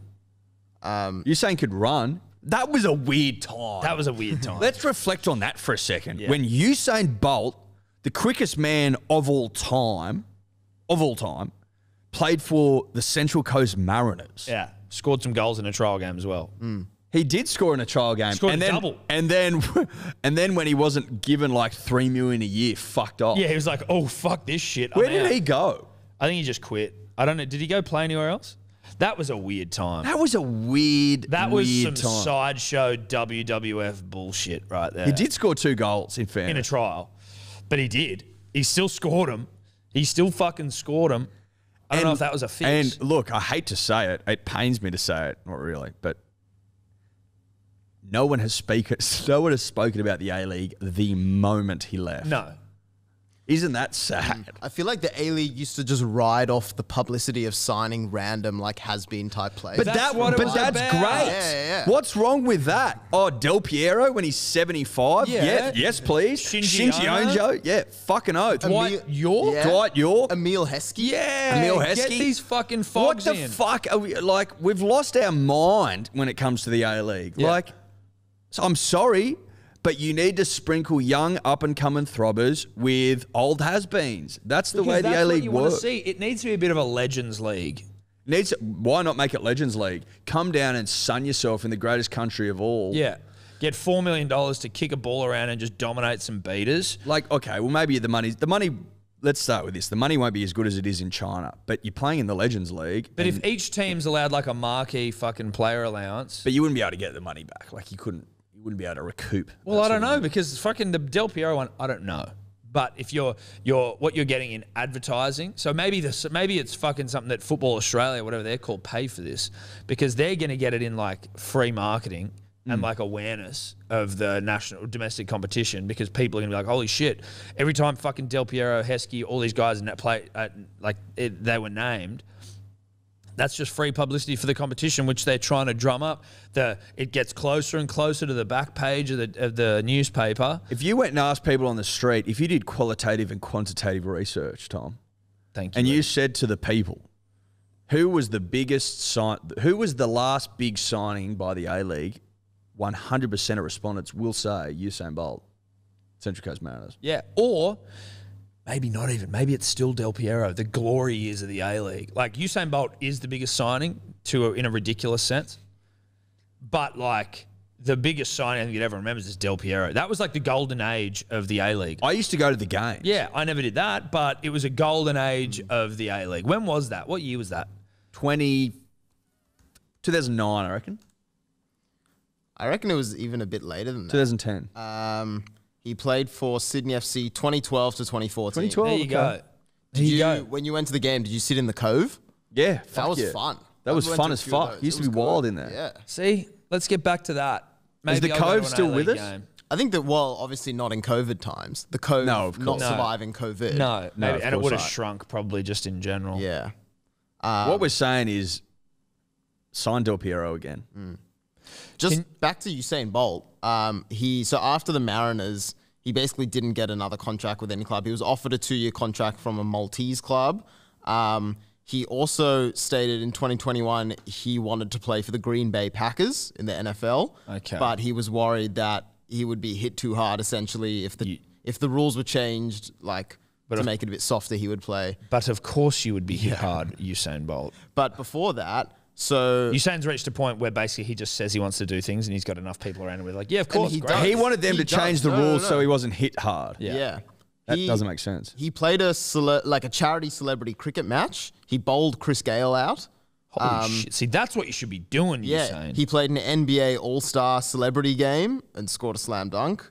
Nah, I cricket. think, he wanted to train with Man United. He was training with a Norwegian soccer team as well. He pretty much just hops over the world. Yeah, He's people like- are just just doing this for like to build team morale. Like, oh, Usain's come to training today, but you could what is he 6'3", 4"? He could bowl. be a motherfucker for the West Indies. Yeah, oh yeah.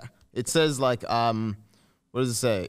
Like Curtly Ambrose did a training session with him, and he's like, I don't know. They were talking about bringing him to the Big Bash as well. Warney wanted to bring him to the Melbourne See, there Stars. you go. Let him just play as many codes in Australia as possible. Disrespect every one of them. Let him just dance around. Yeah. Have him signed to every fucking. Get him on the wing for a fucking rugby league team that sucks, of which there are a few, and just put him in a different coloured jersey, and it's like, don't tackle him hard. I'm happy to bend the rules for a shit team where it's going to be inconsequential on the result of the competition. It's like, don't tackle Usain very hard.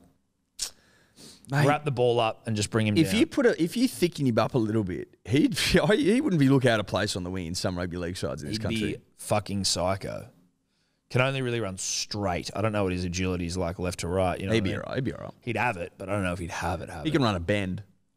That's true. He can run a bend. I'd love to see him get chased down by Jason Saab in 2 seconds. He is shorter than Jason Saab by about 4 centimeters. Yeah, Jason Saab will fucking put him on the bitch real quick. And that's no disrespect to Usain, but we know that to be true.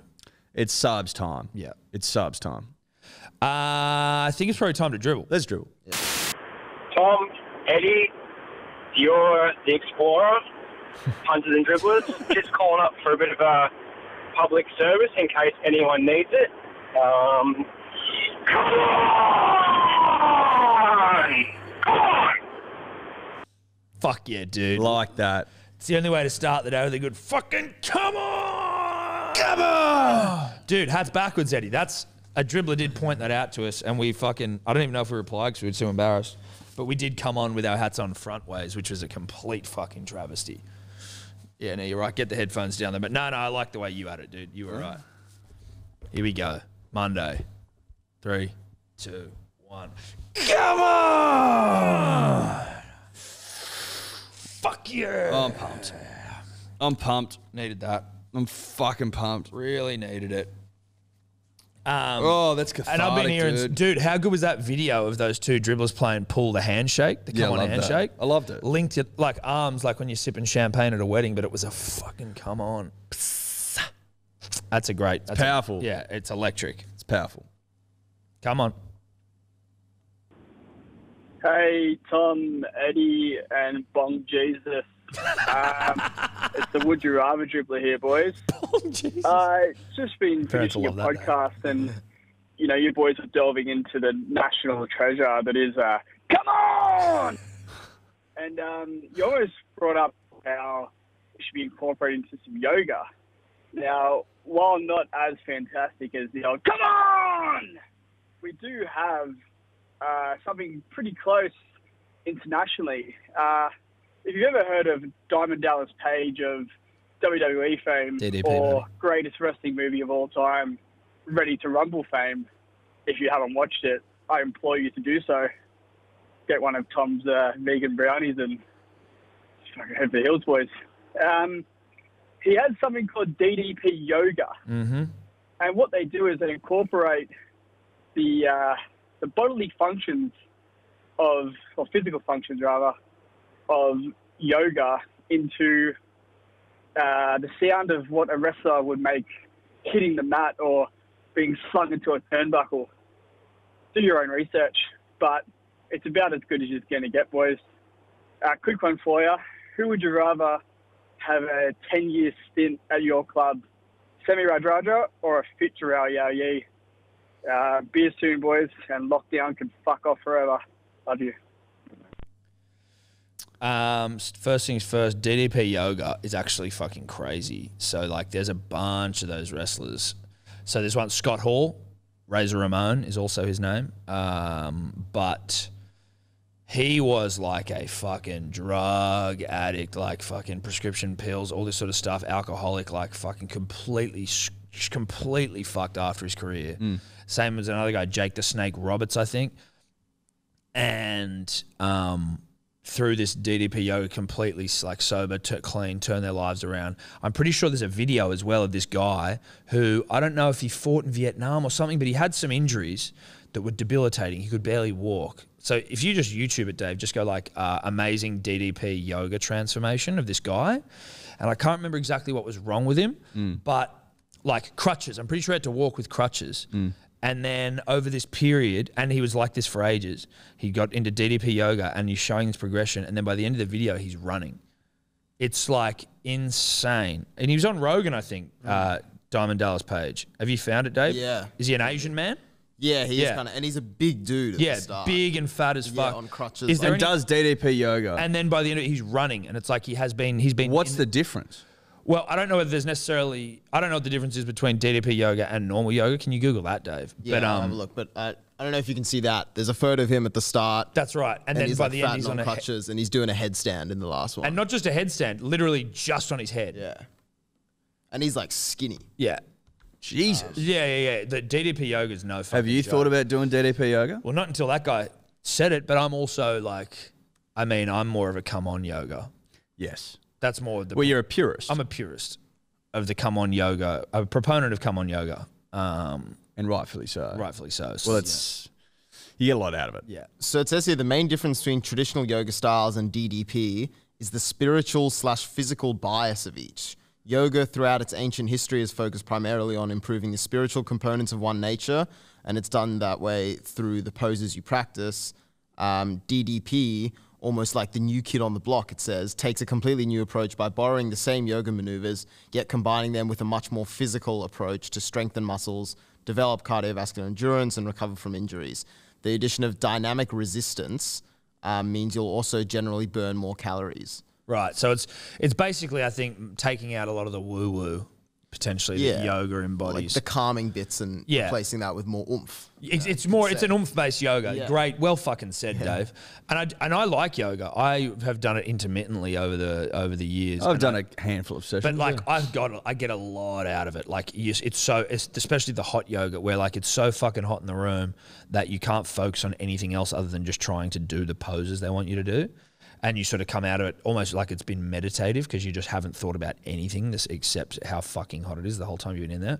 But as I said, once I got that old woman's toe in my mouth in a packed power living yoga session in Bondi on a Saturday morning, I haven't been back. It scarred me. Rightfully so. Yeah. I mean, there's nothing spiritual about a 60-year-old toe in your mouth. Could have been my auntie at Power Living in Bondi. Yeah, well, it could have been, dude. A 60-year-old toe. You don't think about that. That toe's old. Not that a toe's nice at any age, but 60 fucking year old toe. It's seen some years and some shoes. Yeah. Yeah. No thanks. Onwards we press. Hello, fellas, and dear Dave. I am Associate Professor of Dribbles, and I've got a suggestion. A transcript of all dribbles made into a book, a biblical book. Recently I watched a high jumper who is a Christian, pretty strong Christian, and I figured, the dribblers need a Bible, and I think that, the cover should be made out of the same material as the baggy green. Let me know your thoughts. Just get the authors, take all the transcripts and write them all down of all the dribbles. And I want a 20% cut. Thanks. That'd be fun for you, Dave. That would be lots of fun. A Dribbler's Guide to the Galaxy? Yeah. I like that. I think it's a good idea. I like it. I'm not doing any legwork. No, neither. That's the problem. I just own it. Yeah. I just want all the money. Tom and I own it. Yeah. We'll be doing no legwork. But we'll also be the authors on the book. Yeah. But, I mean, we've contributed zero in terms of authoring. But we've come up with all the dribble. Yeah. Truthfully, how would you do that, though, if you were to try and do a Dribbler's Guide to the Galaxy where it's like you wouldn't necessarily need to be all dribbles. It could just be Hall of Fame dribbles. But then, like, you'd have all of your brushes with lame you could put in there. You could put in some of those fucking memes from the Punters and Dribblers page. Like, you could make it more than just... And that then starts to become a valuable commodity. Yes. Something we should think about. Well, it would almost need to be like... Because it depends as well. Like, brushes with lame, even if you don't listen to the podcast, are funny. Yes. But the thing is, you're only relying on people who listen to the podcast to buy it, I think. No, I've got bigger plans. For this book? Yes. Dribbler's Guide to the I Galaxy. think it becomes a spiritual text. Okay, so like in, 2,000 years, people are going... It's you think finding the Dead Sea Scrolls was big? In 2,000 years, finding the fucking book of dribble. Yeah. Oh, have you heard of the Tasty Boys? They, I think, were disciples to the two gods that walked on Earth at the time, Tom and Eddie, who performed miracles. The Tasty Boys followed them around and worshipped them in an intense way.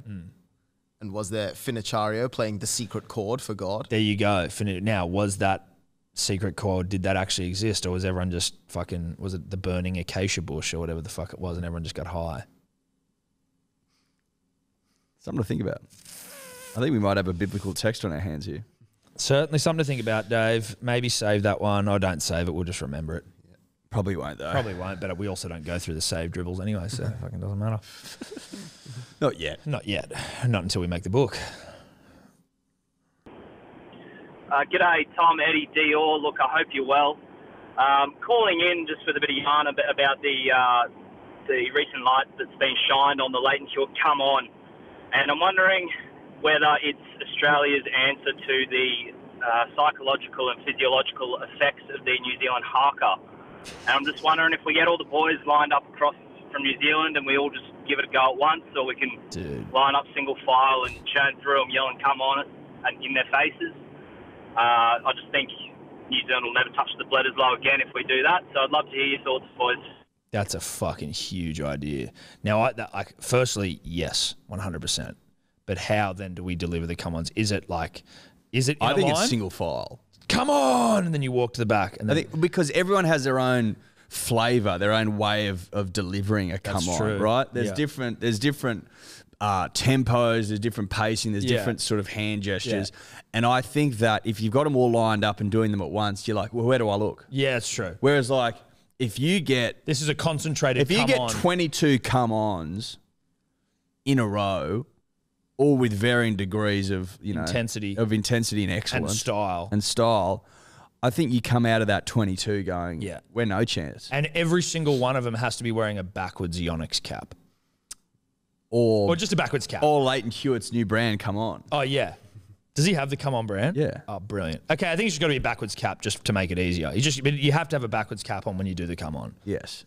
But I think that's it. Single file. Single file, don't they're you reckon? doing the haka and There's you go, something about yeah? single file. Yeah. Oh, wow. You got cultural tradition, hey? Fucking wait till you see this. And then it's just 22 fucking come-ons. You can have an Indigenous war dance first. Come-ons Yeah, to of fucking course. come-ons before the battle begins. Yeah. Thanks for coming. Sorry that we won fucking 700 bloods in a row. Whoops. Great call from that dribbler. What was his name? Who knows? Well done. Come on, dribbler. Come-ons pump me up. Yeah. I'm pumped. Come-ons have got the punter and the dribbler fired the fuck up. Tom, Eddie, Dior, just in relation to the doping/anti-doping rhetoric, having a bit of inside knowledge into the regulation for one of the racing codes, one of the big issues with doping, which we don't really like to openly advertise, comes down to gambling agencies hating doping as it fucks with the framing of markets, and suddenly these obscure athletes, a la the Italian, win. The scarier part actually comes down to their camps hypothetically loading up big with the bookies, knowing they've got an edge, and taking the bookies for overs, which they really don't like. Anyway, second part of my dribble goes back to last week's discussion of seltzers. Now, I know you lads love the corporate dollar, but what if you guys diversified a little bit and made a Hello Seltzer? Anyway, just a thought. Happy to discuss further for, say, 2.5% royalties, give or take. Love the podcast. Beers soon. Silent partner dribbler out. Yeah, but if everyone was doping, then it wouldn't matter. That's my argument. But then it would almost come full circle and just be like, well, the countries or the teams with the best facilities and the most money will win because they can dope the best. But that's sort of how it works anyway. Yeah, that's true. Yeah. The more money that you invest, the better you do. Yeah, because you're able to train athletes. Well, you get the best coaches and the best programs and fucking mate, we used to lock him in at AIS, like a whole centre dedicated to excellence. Yeah. You live here, you eat here, you train here, you sleep here, and you fuck here, and then you win gold. And then you win gold. Now, sounds like a pretty good deal. Now, to that seltzer, man, have you got seltzer to sell? Are you selling seltzer? Are you selling us seltzer that then we brand as Hello Seltzer? Is that what you're saying? Or are you just saying it's an? Because what are you getting 2.5% for? Have I missed something? Do you get 2.5% because you rang up? Yeah. Because that's fucking ridiculous. Make that makes no sense at all, and you know it doesn't.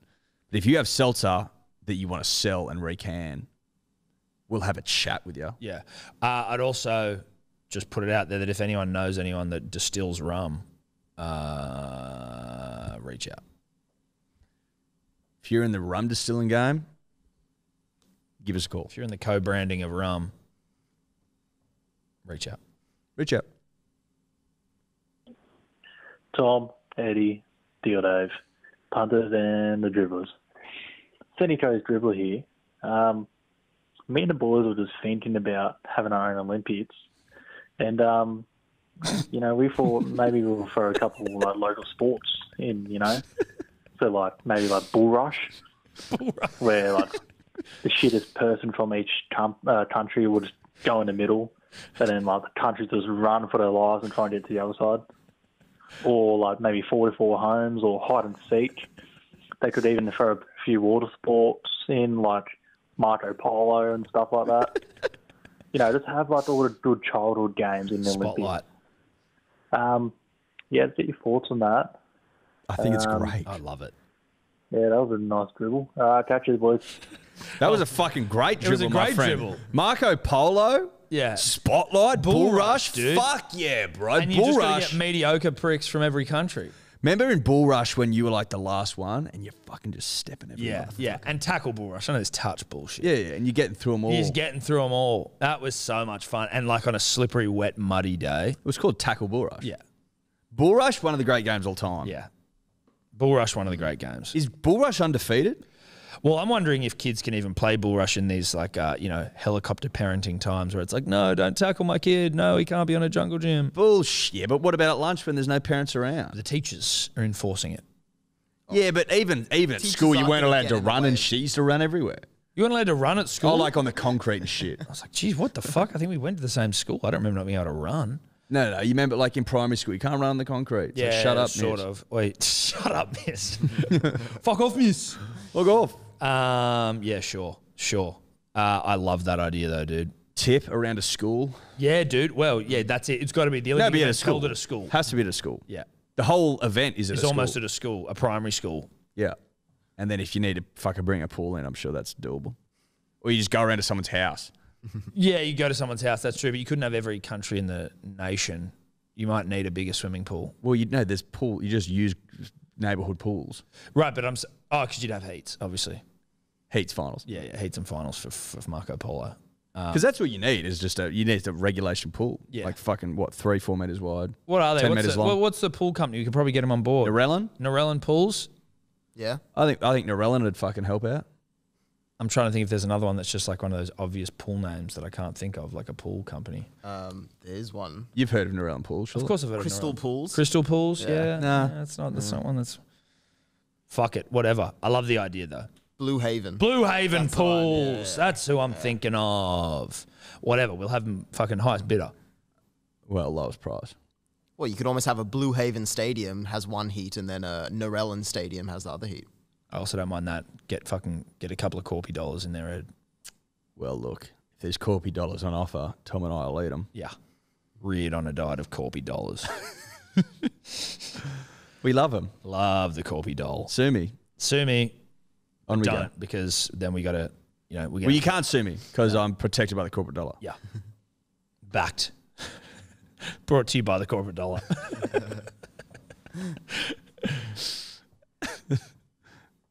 Literally. Dribblers, dribblettes, Dior, Derek, just a quick touch of the base here.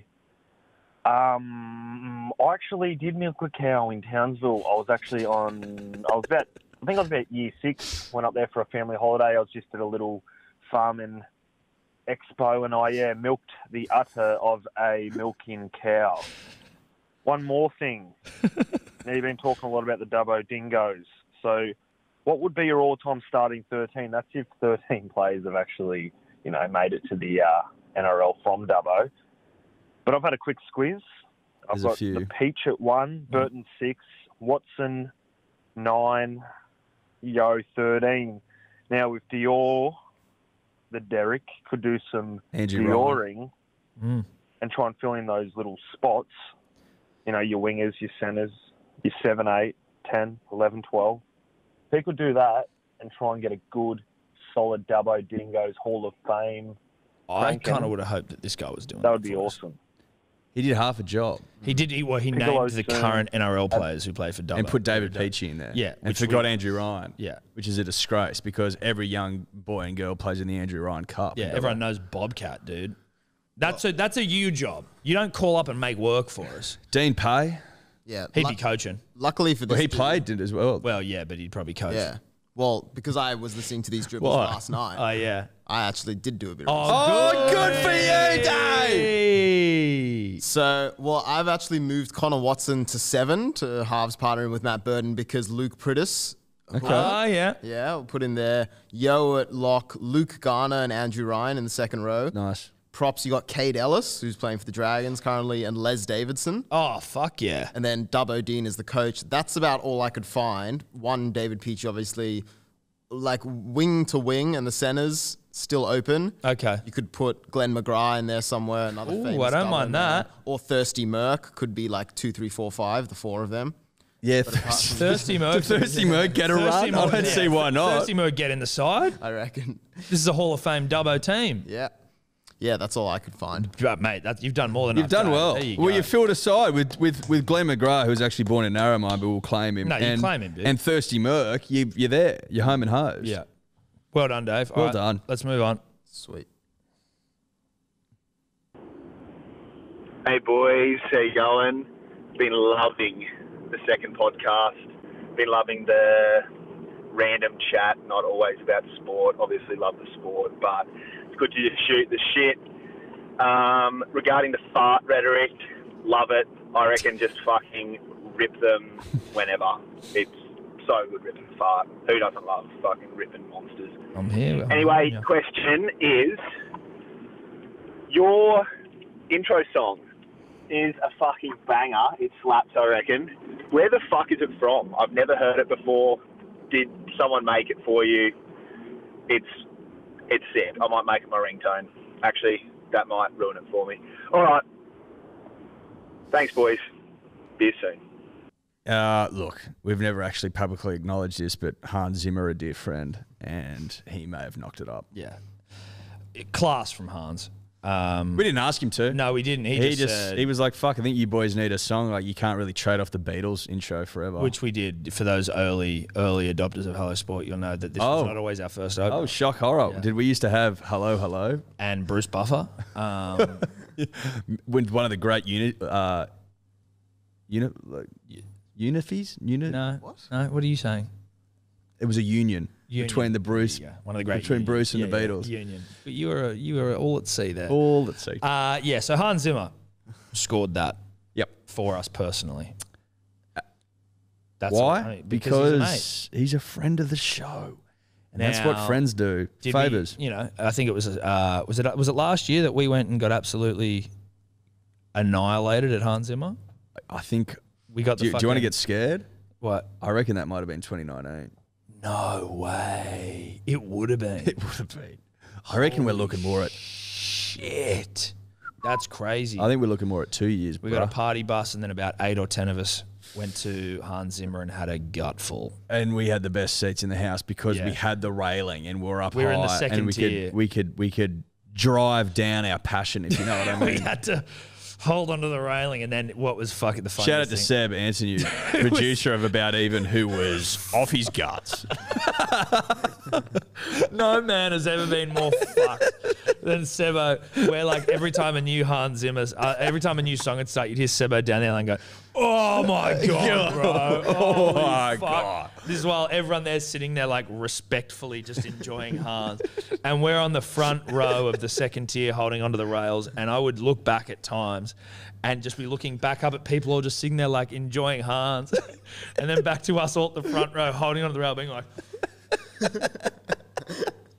Fucking just bouncing to Hans Zimmer. We sat in a park out the front of, where was it? Homebush. Homebush. Olympic Park. We sat in a park and like in a tree getting smashed beforehand, responsibly, not getting smashed, but getting smashed. And then party bus there and back. That's the way to do it. Yeah. That's the way to do it. And then we went and played our first game of 2020 cricket the next day, and the opposition said that was the most runs they'd ever scored. One of the great nights. Yep. So Hans are different. Hans are different. Tom, Eddie, Dior, it's the boomerang dribbler here.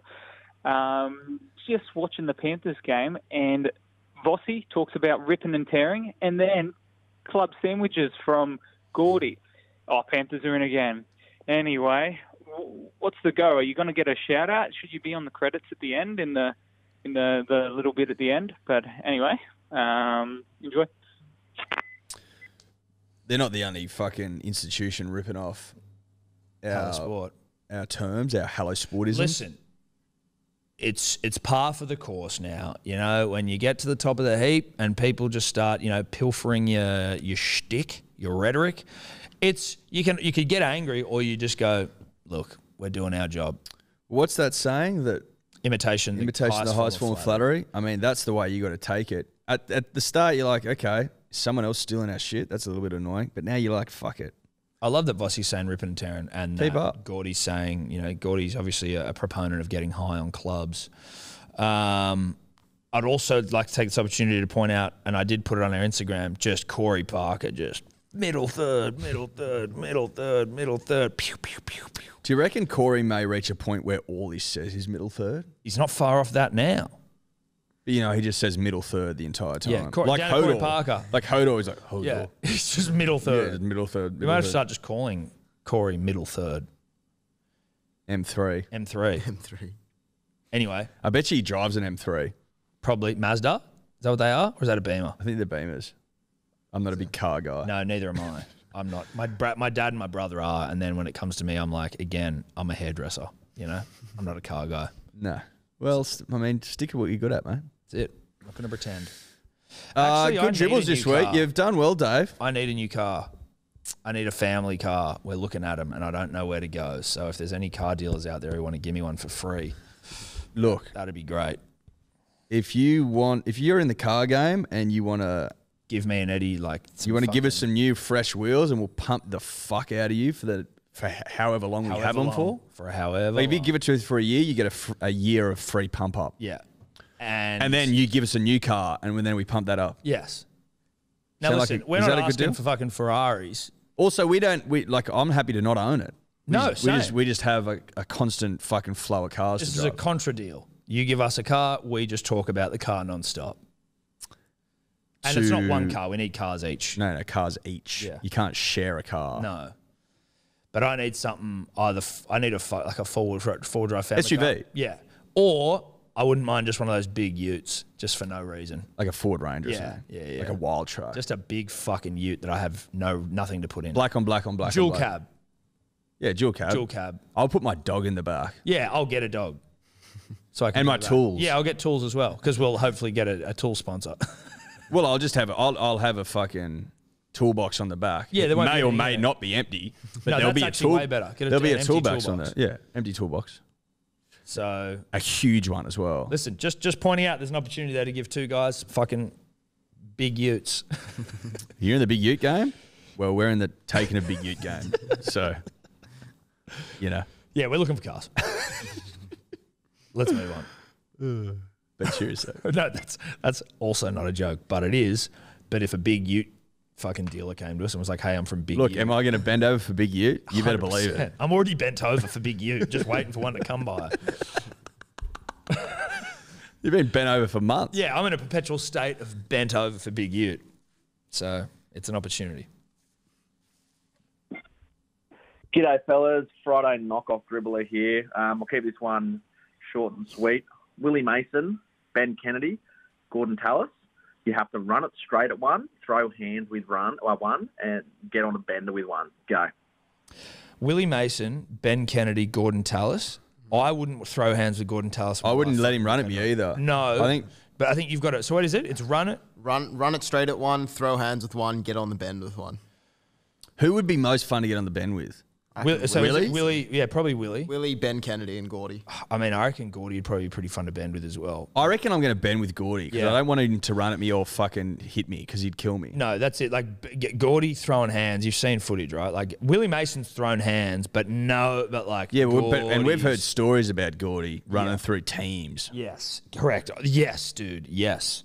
Teams of blokes. Teams. By himself. I've heard with a that. little bit of help from Yeah, but not really. someone. But not really. So yeah, I'd bend with Gordy because I think he's a fucking. I reckon he'd be a lot of fun. Yeah. I would have. And so we have to run it straight at someone. I'd run it straight at Mason because he was never a big hit merchant or a shoulder charge guy. He'd kill me still, but.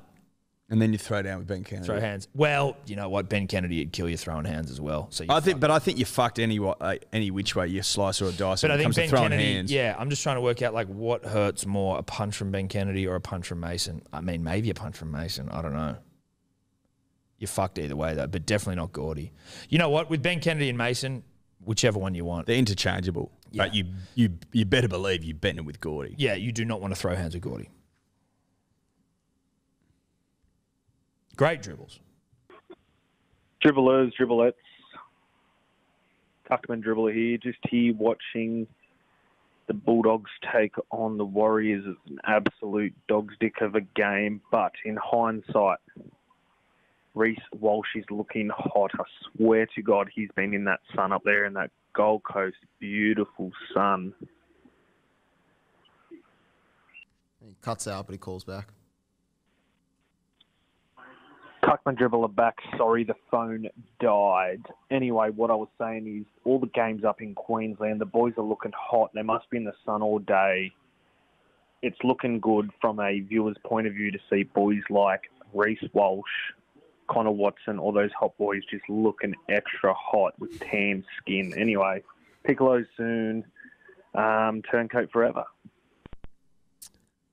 I think he makes a great point. He does make a great point. I think every hot NRL player adding at least, 15 to 20 degrees to their hotness when they're baking in the Queensland sun. And I tell you what, summer's coming, man. Summer's coming. It's lighter in the morning. Mate, it's Daylight lighter in the morning. Around the corner. It was 21 degrees in Sydney. It was one of the great days of all time. The water is still cold, but so fucking beautiful. Yeah. You could take the lid off and get to work yesterday. You could. It's still chilly, but summer's coming.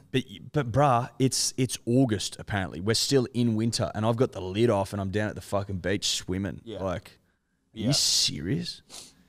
If only I could go to the pub and fucking work margaritas and schooners into the ground. There was a thing on Punt Hub the other day that I saw. On Is that Facebook. one of the great days? One of the great days. That was sent around. I read that was fucking phenomenal. I mean, I don't know how you'll find it. Go to Punt Hub on Facebook. He goes home a bit early. That's all I'd say. Yeah, that's true. He does, but it was a. He goes home a pinch early. He goes home a pinch early, but it was just a. And rolls the missus over. Yeah, but that's and then so like again, I'm like, that's not how mine ends. No, but that's so. Someone left a comment where it was like after the whole day, it's like you get the Uber home, you get home, you're fucked, and then the missus, you tap the missus, she's like happy to see you, and then you get to work, and then some guy left a comment going, you must have fucking passed out in the Uber because this had never happened.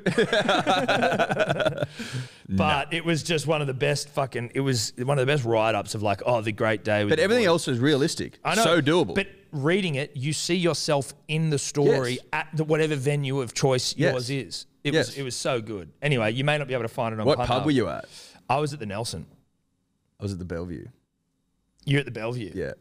Yeah, well, ever since that microphone debacle, I'm not there. That's where I was, downstairs. Yeah. I was in the smoking area of the Bellevue. Just Nelson. Sorry, the Nelson. Yeah, That's what you got to do when you box now as well. You don't go. Wait, when did we go to? Bit more us. When did we go to fucking that race day with Peter? That was in February, I think, before the season. Was that kicked this off. year? Yeah, with PVL. I was trying to work out when that was. That was before the season. I did this no year. Dioring. I was just going to vibe alone. Yeah, no, that was the start of the year. And I was like, was that a year ago? No, dude. No. Because it was all last year was when, we obviously built him up to the godlike that he is and got the plaque and all that sort of shit. And then this year, I think it was February or March, but it was before the season kicked off. Or was it after the season kicked off? No, it must have been before. And then he came on the podcast. So it's definitely this year. Yeah, it was 100% this year. Good Lord. I'm all at sea. Yeah. All my timelines are fucked out now. All off. This lockdown's just killing me. Yeah.